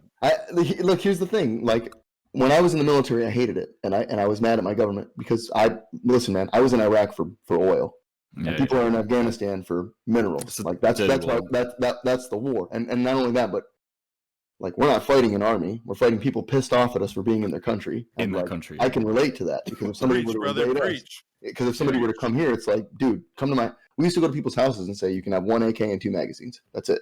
Take the rest, and we take the rest of them. Like, can you imagine somebody coming to America and saying you can have one gun and two rounds of ammo, and we're gonna take the fucking rest of it from you? Hold on. Yeah, right, bro.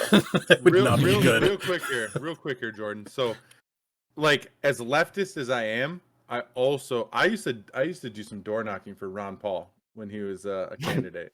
All right. Because there's a lot of things with libertarianism that I can get down with.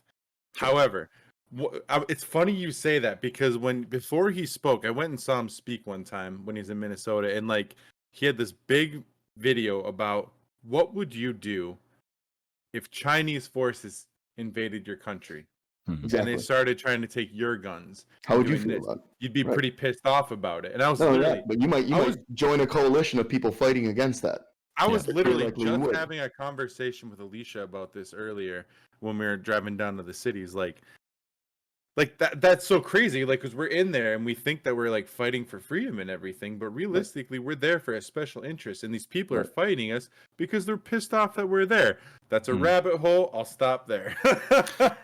Just before you do, have you seen? So was it A Week in Fallujah or something like that? A Week in Fallujah. There's a game. Seen that.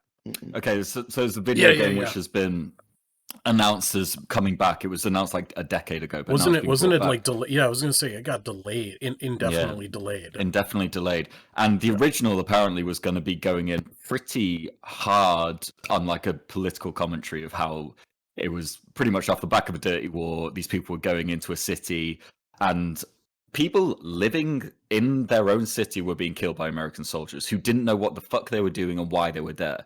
Nothing against American soldiers. They just weren't given the information. They were put in a really unfortunate position and had to literally fight for their lives and hope for the best. And apparently this new version completely filters all of that out. It's very flag waving. The American military is amazing, aren't we? Like this powerhouse killing all of these. That's how it always is in video games or whatever. Well, just look at American Sniper. It's like a recruitment video. Yeah, Yeah. Yeah. No, Well, do you remember? Game ever? Do you remember the Army's like recruitment video game that they actually came out with? Yeah. I've seen that, I yeah. played it before I You joined. played it. It worked. It worked. Yep. You know what worked for me, and I'm dead serious when I say this. Like when I look back on why it is I went into the recruiting station. One, I didn't have a future. I was a poor farm kid. We were broke. I'm not going to college. You know what I mean? Like fuck that. Two, I played the shit out of Call of Duty, and I love Black Hawk Down. Right? Like those are propaganda pieces, and they were highly influential in the idea of how I viewed myself as being something better than I was. Yeah. Like to that end, the Army did teach me that you, as an individual, it's important to be the best individual you can be because you are a piece of something, a larger whole. But it's Very your socialist. individualism that makes you that. You don't. No.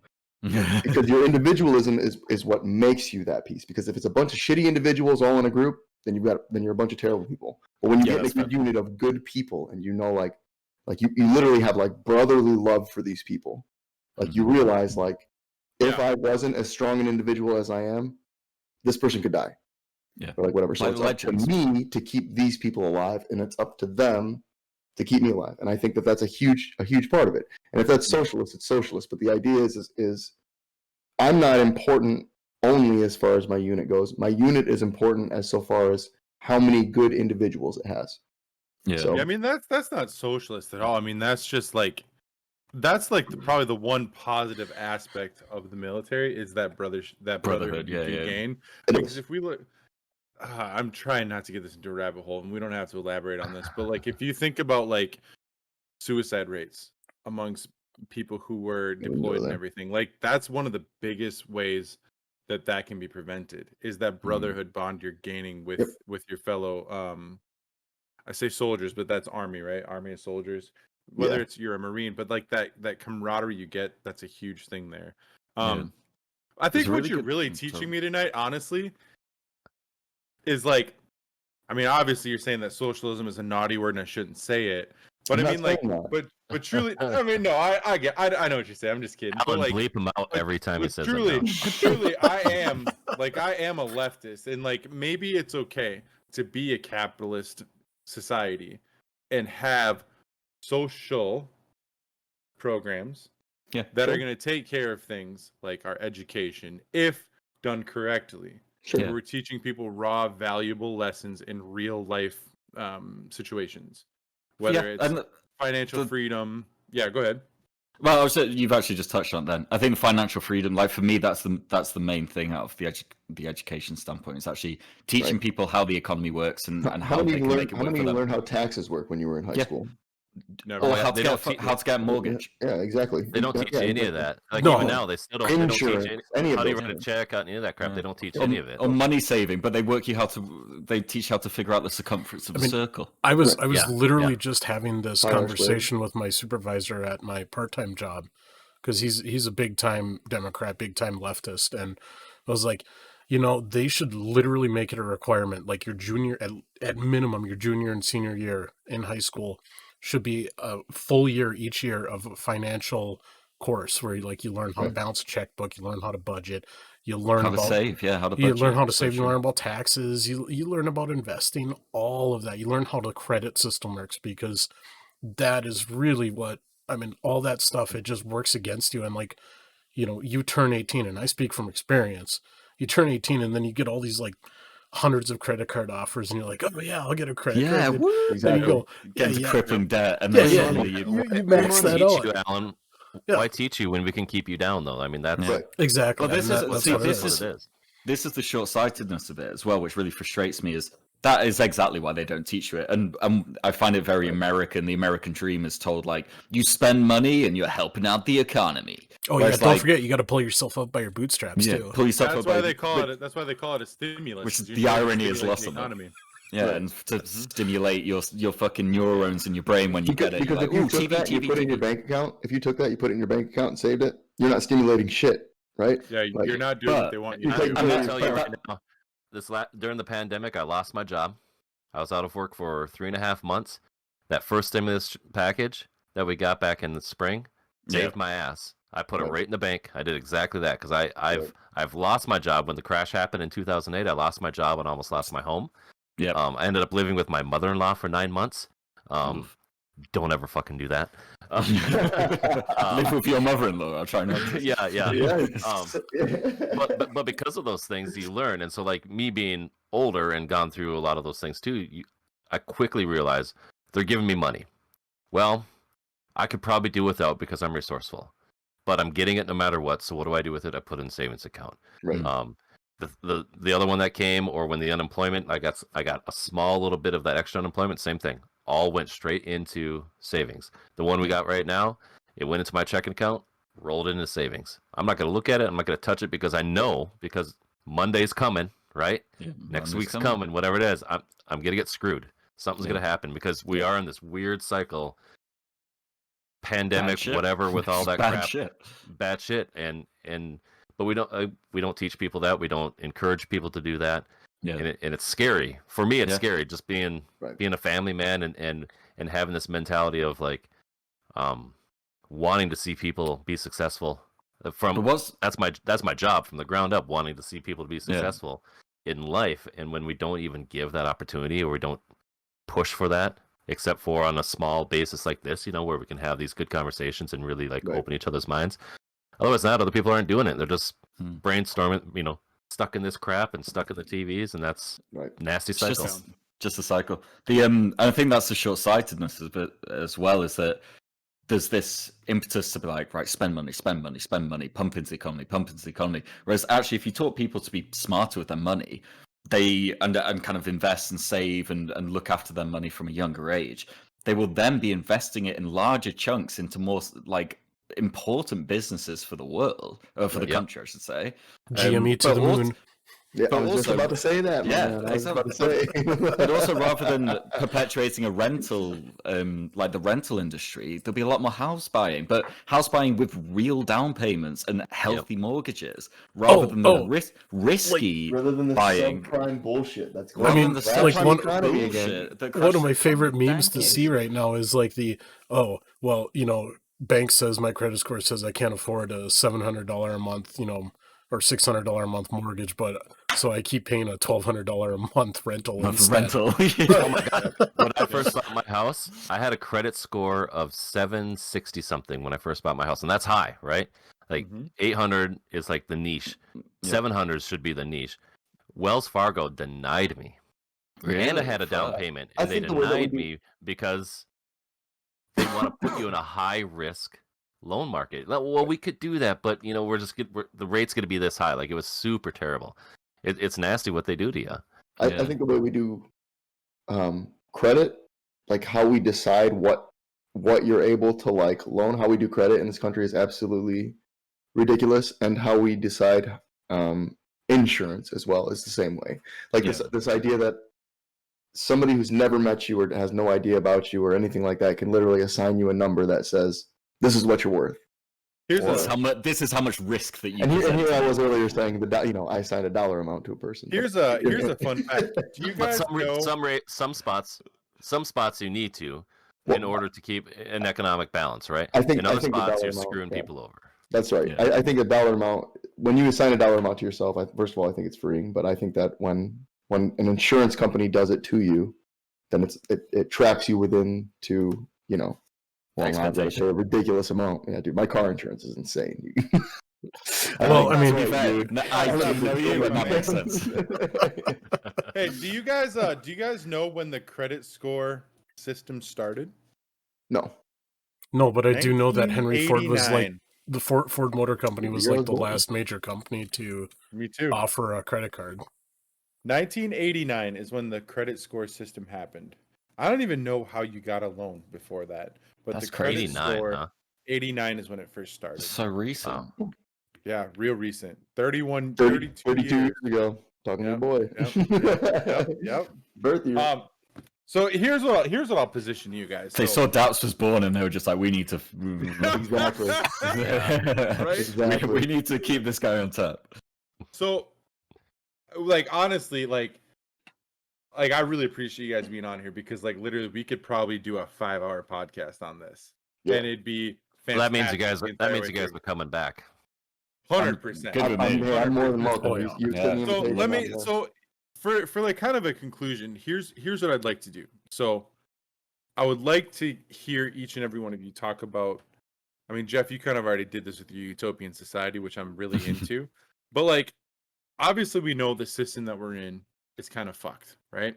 It doesn't necessarily mean, as we've learned tonight, that we have to go to the prototypical socialist swear word society, such as like a Soviet Union, a China, even though China is the #1 world economy, whatever. Or like the Soviet Probably Union, not the best country to hold yourself up I'm against. not trying not to get disappeared.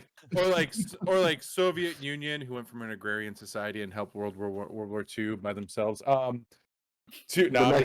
next episode is historical. Yeah. Socialist. No. Oh, I could get. Yeah. No, you'd be good on that, but I have stuff on that. Anyways, Flashing social. so here's kind of what I'm thinking we do. So I would like to hear from you guys.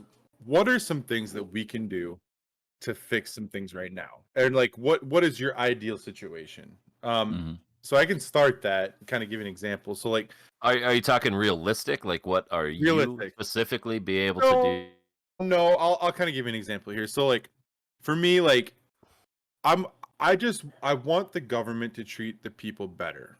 Like if there's gonna be a capitalist machine, right? Make sure every cog has worth. So that you can put the best possible part in that machine. So if that means keeping us healthy with like a healthcare that in my mind should be no cost, but let's even just say that it's low cost, affordable for everybody. I'm okay with that. That's a compromise I'm willing to make.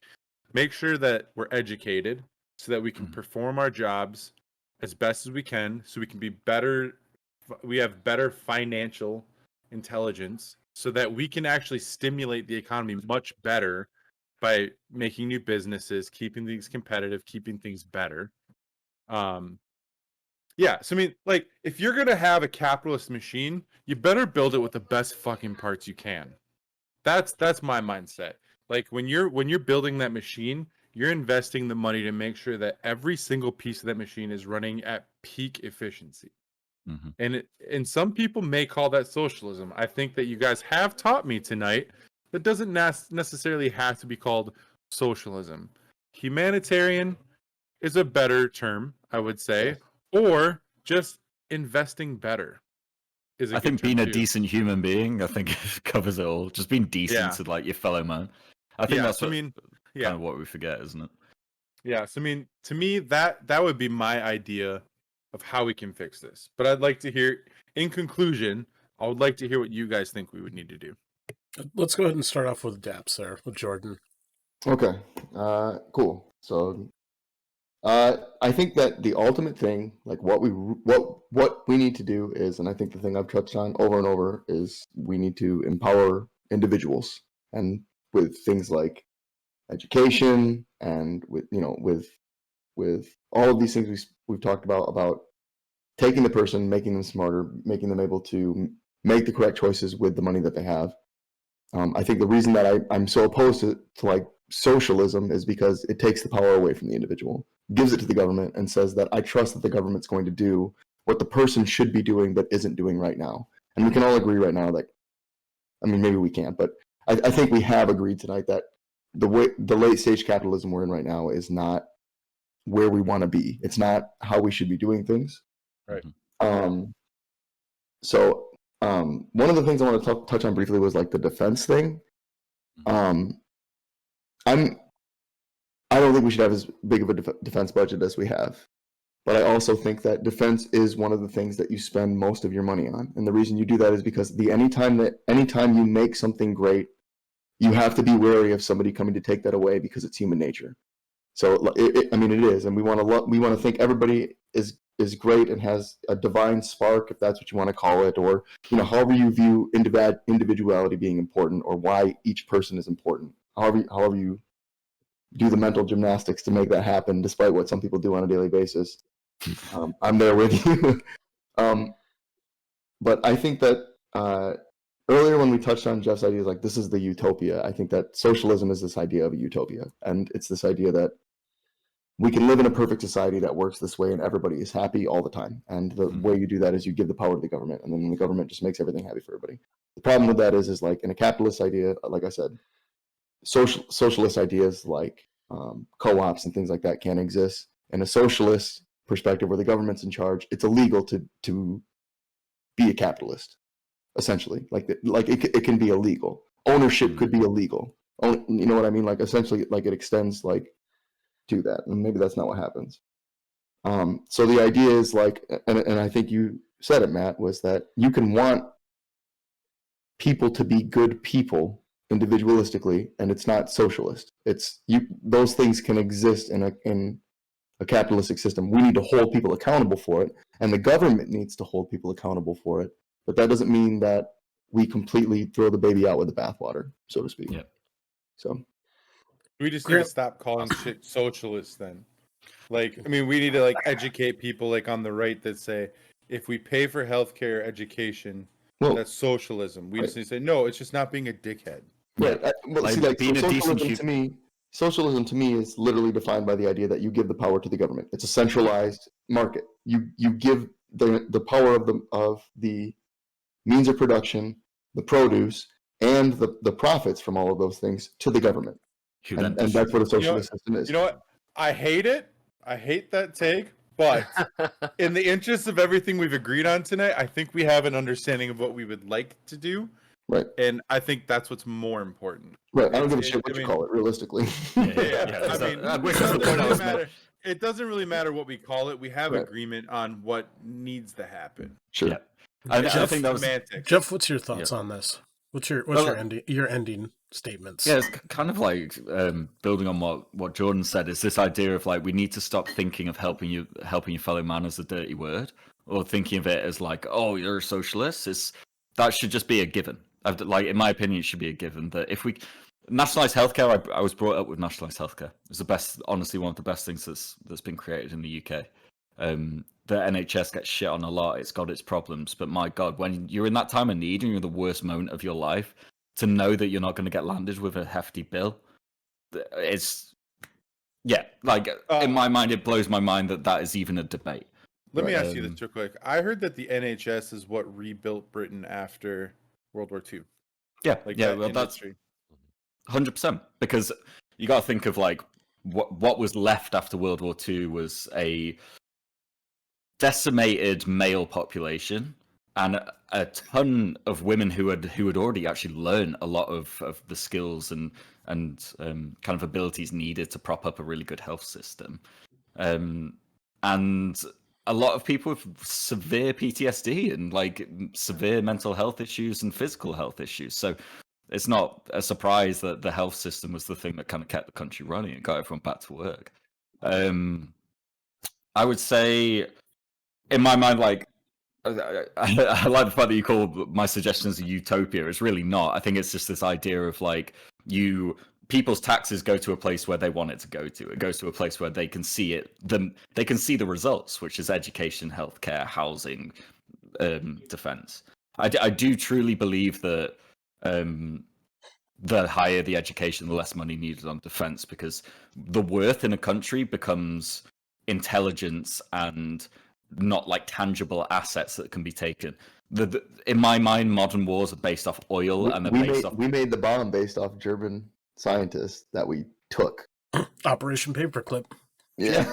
Like, we did do that. Like, but we also didn't invade Germany. Oh, I guess we did. We kind of had it. They started it. That was a war that we had to do. I mean, Hitler took a plane test. Only could be that was the last time war was more right to do. The point is we do take people for their ideas. That does happen. That is true. But for the US to be invaded or attacked to the extent where you would need that, how many billions is it that's put into defense a year? Like I said, I don't think trillions. I think we need to be more careful about our defense budget. I think we put way too much fucking money into it.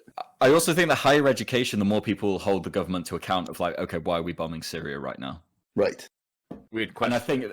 And I think exactly. And I think that's where education really comes into it. So in my mind, it is, if you can nationalize healthcare or centralize healthcare, I think it's a no-brainer. I think so too. nationalize or subsidize education and a change of the curriculum, super important. And I would say housing is probably my third one in terms of like free housing. Like if you can cut down on homelessness, you will spark better employment rates. It is literally a measurable fact that has been seen across everywhere that's implemented it. Which would have to be down to a higher tax rate, but I think most people would. It comes back to the thing of hoping that everyone is a decent human being. But I think most people, if you can see the results from your tax dollars locally as well as countrywide, I think people would be better about it. Yeah. It's a very, very, very, very European answer, and I'm here for it. I like it. I like I it. think it's a great answer. And I mean- and to go back to the idea of calling it utopia, you said the reason I called it that was because you said in a perfect world. Yeah, And yeah. like anytime anybody says that, then that doesn't exist. So therefore, Americans would call that a utopia because Americans don't care call it about Denmark. people. Yeah, Americans.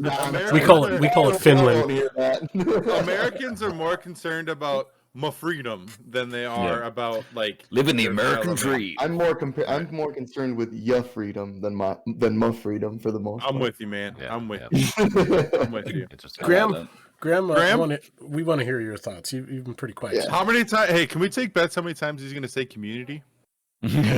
I'll give you. I'm gonna say none now. He's gonna make an active effort to avoid it. Looks like a 1. Yeah.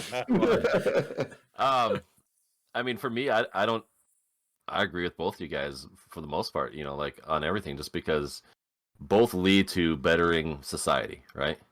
Both lead to making sure that one, you have your freedoms and you have your opportunity to grow and succeed and be an individual. The other is that community style thing. We're all kind of on the same page. We're all getting the same type of stuff that we need. And I'm very much in both aspects. Locally, I want to focus on community. I want to focus on community growth, or my own individuality is the people that I have in my life and what resources I have when the shit comes crumbling down. What else would you call that? Would you call that Eating dinner? Eating dinner at your mom's house is what I call that.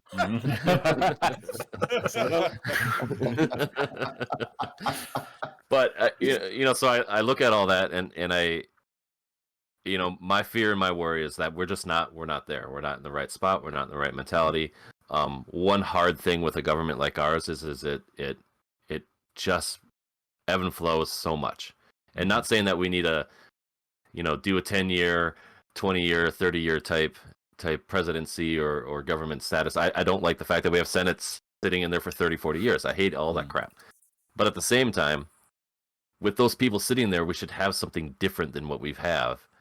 Because when they had a platform and said, this is what we're going to do, and never reach it like a Joe Biden, then what the hell are we doing? Like why are we getting there? And so I really worry about that aspect, that we're just not there. We're not going to be there. And sometimes that might take a different mentality where we have some. The hard thing is we don't. It sucks. We just don't have that mentality. I don't see us having that mentality where we can say government can come in and say, hey, we need to change shit up. We need to fix our education. We need to fix this, and we're doing it. I don't see that happening, and that's the part that sucks the most. And as a community, as the country of our people, of our voters, going out and saying the same thing when we're screaming for change all the time, and change happens. No! A minute, Yeah, just really to enjoying fade that. us up He's over. back. He's Oh, back. there he is. There he You is. bet. back. You throw.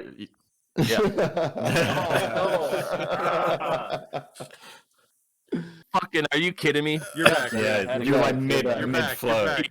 It Finish was so good as well. Yeah, I don't even know where I was at. That I was sucks. inspired. You had just done this. You just put the change we've made is.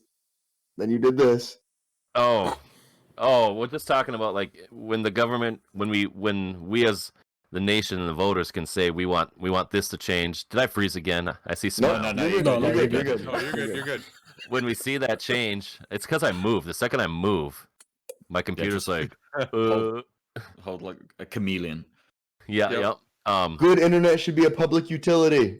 Yeah. Screw Yeah. you, go. It's a human right now, I think. That's right. Right.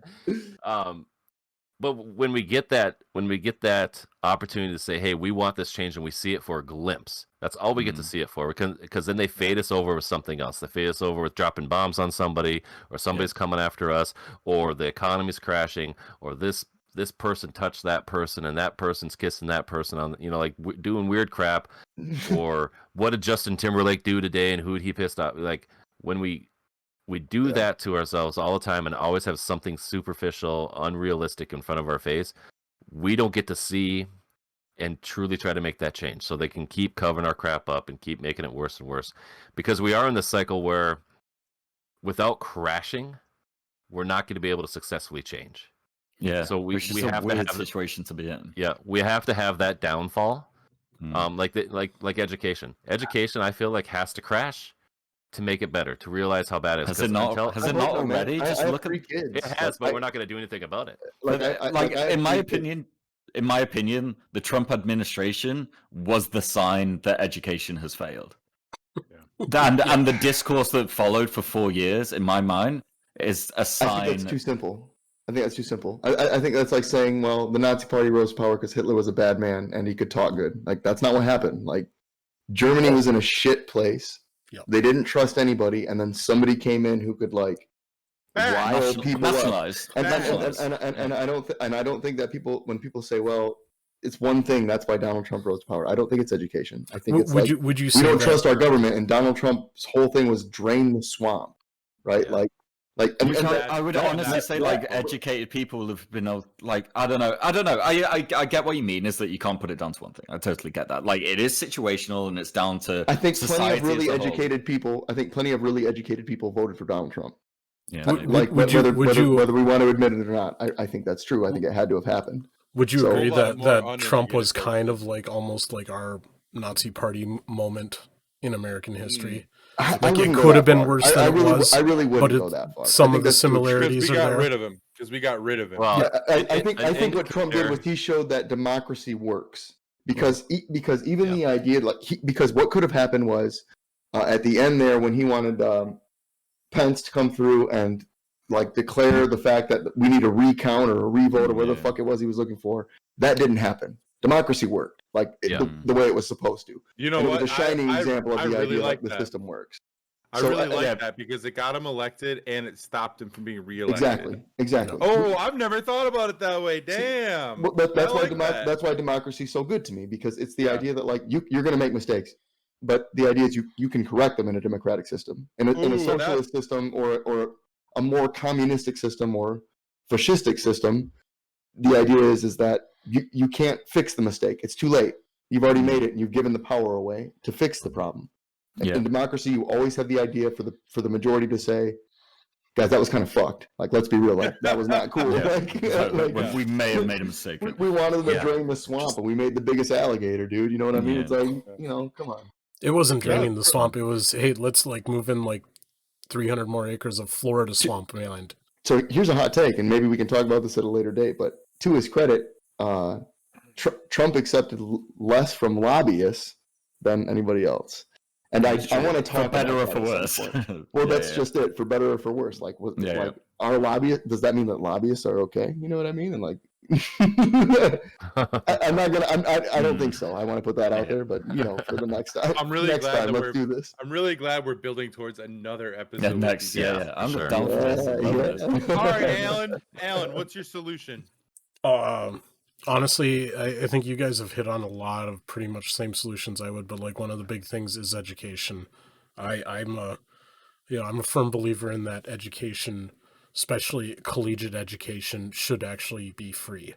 It should not be. You should not have to go pay $40,000, $60,000, $80,000 to go get a college education. It should free or affordable. Yeah. It should be free or affordable. Can you write that in my application? Because I really don't want to pay my next degree. I appreciate that. Just be like, I tell you guys aren't letting him pay. But it's so true. It's like we should not be crippling our youth with debt for the foreseeable future. Exactly. If we do that, should we just raise for them the enlightening themselves of who gets into college? Like, is that okay? Can we pull a Barcelona and say college is free, but now you have to test this high? I don't hate that idea. I mean, I think as long as like there's a system in place, like okay, well you're to not gonna make go- us that we test Yeah. that high. Like Yeah, we got to raise so, like, education. I mean, maybe in the maybe UK it's- we test pretty stringently, and then we still have to pay the 60K to get Yeah. through the 3 well, years. same in the states. Same in the states. Yeah. But, like- so like raising the bar is like I don't know. We'll get. well, that like one. maybe instead of like well, like as long as like that Scholarships system. for sports. That's what he's saying. No, that Those system guys would are work, idiots. Jordan. Yeah. Like you're talking about. That system would work fucking great. Like, hey, you need to test this if you want to get into like, say, Right. like the U of M, the University of Minnesota, or any of the Ivy League schools, where like, hey, I want to go be a doctor, I want to be a lawyer. Well, then your test scores have to reflect that. Right. Yeah. Whereas, like, I if agree. they You gotta don't, be- then you hey, gotta be this percentage of person that tests within this percentage because that's Yeah, what we but want. depends what the fuck you're studying for as well. Because if you like some kids super artistic, like they should be honing that from a younger age. as we were Hold on, saying hold on. earlier. I'm struggling with your accent. Did you say artistic or autistic? Both, I guess. Okay. Oh, No, I'm just kidding. I do. like Yeah, and both they can do well the hell of it. But yeah, like some kids are artistic and have that kind of spark in their brain. The left side of their brain works more than the right side of the brain. That's absolutely fair. Yeah. But then I don't think they should be tested more stringently to get like free education. I feel like depending on the path you Well, go down, it should be. I think they should be. I think, well, you want to be a musician, play this piece and play it perfectly. And if you can't, and you're not willing to put the time to like make your brain work that way, then consider something else. See, I You know what disagree with mean? that because You have a I, rockstar yeah. band. That's a good thing. But I disagree with that because some musicians, if you say learn this piece note for note and make it perfect, they'll be like, no, fuck that. And yet they could have been genius in terms of writing their own music or coming up with something. So I think that's.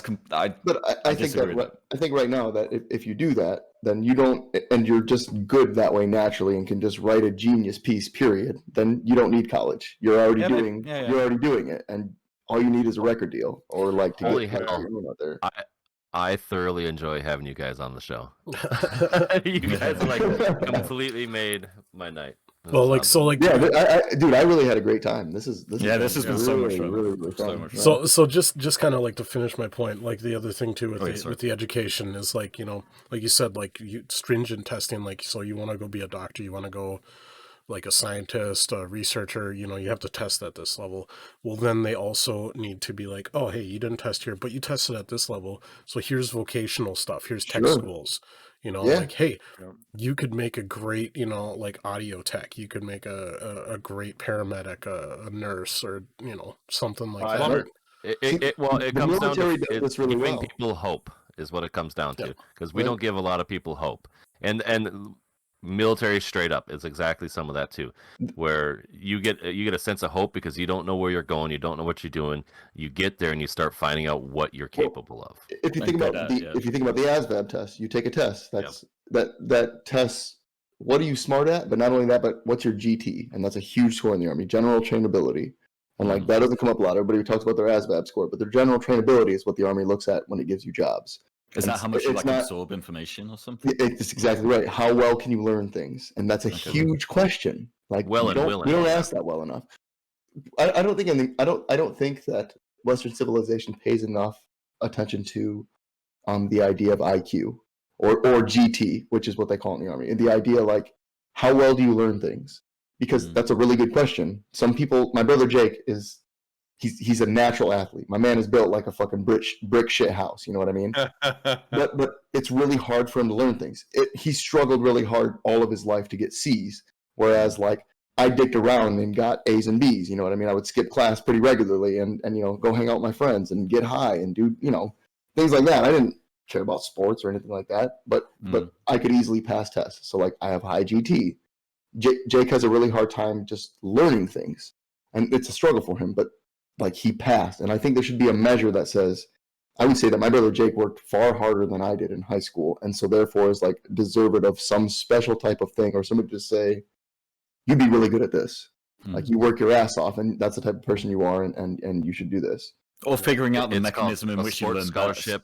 best. Yeah, right. It's called. He would get a sports a sports scholarship and go into marketing, because that's what they end up doing with that type of Exactly. situation. I work in marketing. Shots fired. Yeah. That's skinny on the 40. It's because I can bullshit. But no, I think that you touched on an interesting point there as well, Jordan. It's finding the metrics in which you yourself can learn by, or finding the ways in which you learn. Because I am not someone who can sit down, read something, and absorb that information. Sure. I need to talk through it. I need to kind of like be the one who's imparting that knowledge to be able for it to stick it. Right. We used to try and talk about like that in school, like how do you learn? Are you a visual learner or a hands-on learner or that? And I think that was a really important thing that we started talking about. But for whatever reason, like after the 3rd grade, we stopped talking about it. It just like scrapes the surface. Because I think that's the the curriculum. That's the curriculum, and it goes down. And so to conclude, because we can't go forever. To conclude, and Matt we gotta save away, some for part 2. But for everybody, all 5 of these boxes right here, it straight up seems to come down to the fact that everyone needs some type of hope, some type of understanding, and some type of guidance. And so that comes down to the education, that comes down to the support that you can get, whichever realm it comes from, whether it's a community or a governmental, whatever that. It seems like we all have the same mentality that you need to have that opportunity, you need to have some guidance, you need to have some hope. And without any of that, then moving forward in any political side or any type of mindset of where you're going to go in life, or how our government's going to go, or how the future of the country or the world's going to go, without any of that, then it's not going to move forward. Right. I totally agree. I'd add one thing, which is actually something Jordan mentioned, which is individuality, and putting onus on the individual to actually step up and play their part within a society and within their own lives. Of like, I'm going to take the reins. I'm going to kind of do something. Yeah. Yep. Exactly. The other thing I would say too, the biggest thing to take out of a conversation like this is you're gonna run into assholes. people. Yeah, you're all assholes. No, you're gonna talk to people day to day that don't necessarily, in your mind, share your same values. But upon having a decent conversation and listening rather than just speaking the entire time, you're gonna find out that you have a lot more in common than you thought. Right. And at the end of the day, you're 2 people on your own path, meeting in the middle, having a conversation, and leaving that, going your own way again, knowing something new and thinking differently about something you thought you knew all about. And that's really what it comes down to. It's being, and this is what I like about our podcast, and since when Matt and I first started into what we're doing now, the point of it is to be present in each other's lives, to be non-judgmental in each other's lives, and to be willing. And without any of those 3 things, we're never going to have change or growth anyway. Right. Absolutely. Hell yes. Love that. So we have a tradition here. So when we sign off, I want you to look at the camera, say your name, say as we do, and that's how we end it. I want the people to know your names once again. So this is how it goes. I'm Matt. I'm Graham. I'm Alan. I'm Jeff. I'm Jordan. How did that happen? Yeah, I literally knew that was gonna happen. I waited a second, and I was like, me too. but we always do this. Like, he'll call in and he'll be like counting it down, and we just gave up because it used to be like, so it's a Graham and Matt podcast, but Matt always like introduces and says, "Hey, we always do it backwards, but we always fuck it up all the time." We'll try it one more time. Since it's J-E before J-O, Jeff, you can go first. Jeff, you're first. Yeah. And since you were in North America before any of us, so it's fine. That's true. I'm Matt. I'm Graham. I'm Alan. I'm Jeff. I'm Jordan.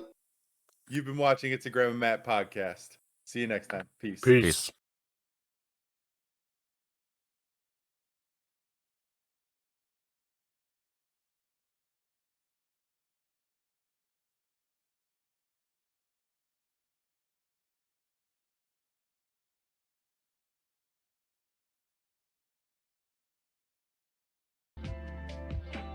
Lit. Here we go. Yo. Jeff, Ducky, Zombie. What's up, you fools? Welcome back. Hopefully I'm coming through good. Hopefully we don't just lose it. What up? live. All right, I gotta go see something real quick. I'll be right back. One sec. So, dog, I heard that you like socialism. We bought you a computer. Dude, are you for real? This is yours. Yeah, us and some of All the boys boys. through Discord. They're in together. Get the fuck out of here, dude. Bro. Bro, hug me, dude. For real. Dude, for real. So funny that you just went live. It wasn't even our idea, honestly. It was some of the other boys. I think it was Duck. Ducky or one Bro, of you guys are one you of those kidding me dudes. right now? Yeah. Boys, I'm gonna have to go shut down the stream and come down here. We're going live from the new PC. Let's fucking go. Dude, you guys are, that's, bruh.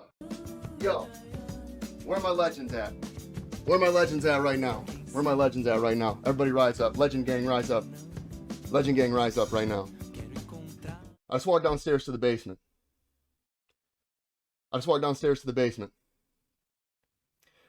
I don't have any more liquor, dude. I drank it all last night. I drank every bit of that pint last night. Dudes, I have a brand new computer downstairs. Like, I was gonna push this baby to death, and she's about to go, boys. And tonight was gonna be the night. I got a brand new computer waiting downstairs for me. I gotta shave my head now. I think you're fucking right, dude. I don't think it matters how many subs I have. I think I just shaved my head on the first of the month, dude. You gotta shave your eyebrows. That's what Chin said. Chin was like, you gotta shave your eyebrows. I was like, dude, I'm not shaving. I'm like, come on, let me keep my dignity a little bit. Where did it come from? Apparently it came from, like, a collective. It was a socialist movement. So it was like, that's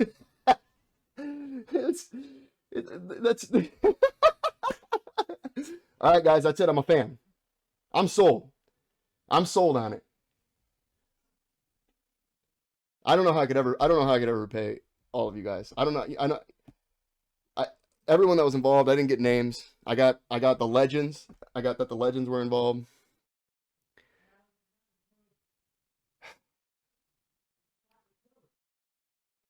But I just, bruh, get in the legends chat, you legend. All right, let's do this, baby. Let's do this real quick, guys. I just can't even, like, bruh. All right, hold up, bros, dude. Dude, you guys are. Aaron called you comrade, by the way. You have to rename yourself the Comrade DAPS from now on. Guys, this is like seriously the coolest thing anybody's done for me. Like, hands down. Like, I really don't know what to say. I'm not like good with that kind of thing. But just thank you all seriously from the bottom of my heart. Yeah, dude, you guys. Like, I'm dead serious when I say that this is like the coolest thing that's ever happened to me. Like, ever. Hey, how does it feel, comrade? It feels good. I love socialism. God, dude. And then all this after I spend my entire night bashing the idea of socialism. Guys, let's be real though. That computer wouldn't even exist in a socialist community. You know what I mean? I gotta get. Also, massive shout out to Ducky, who was the one who started this socialist movement. Bruh, thank you, Ducky, dude. Organized it all. He's our own Lenin. That's he's on Marx, really. Stalin. He's on Marx. That's The rest of us are Lenin. Oh, fuck. Daps is Stalin because he just gets the. I just pick it up afterwards. Way to go, Ducky. You have no idea, dude, how hard it was not to say something last night. Last night, yeah, when you were talking about, oh, I'm gonna take some money from my what's the name and put it into getting a new PC. Stimulus, We were yeah. just sat there like, shut the fuck up. Great deals. Everybody. And he's like, yeah, there are. Maybe I could Dude, love it. this is awesome, dude. Like, I don't even. I'd like to thank capitalism for the machine that communism gave to me. Oh man. Now I gotta figure out a way to like add video onto the end of our episode last night from this. Dude. No. Completely ruined my legitimacy here. Yeah, that's the best part. You just wait till the end of the stream if you've been trashing communism the whole time, and then, damn, dude, communism's pretty cool. I thought, dude, like Carl's like, dude, you got to come downstairs. You got to see this. My thing is like the cat ate all the cat litter out of the box or something, and like it's gonna be like this terrible thing. It's like, no. And then like as I'm walking around the corner, he's like, since you hate socialism so much, I thought there'd be like a big like, you know, fucking Like communist, hammer and sickle painted on the banner. Yeah, exactly. Like I thought that's where we were going. Oh yeah, because you love socialism. Is what he said. Mm.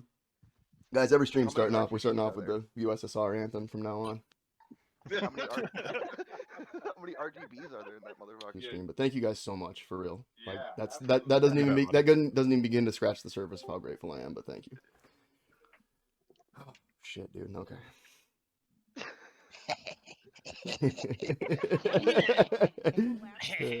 You guys are so awesome.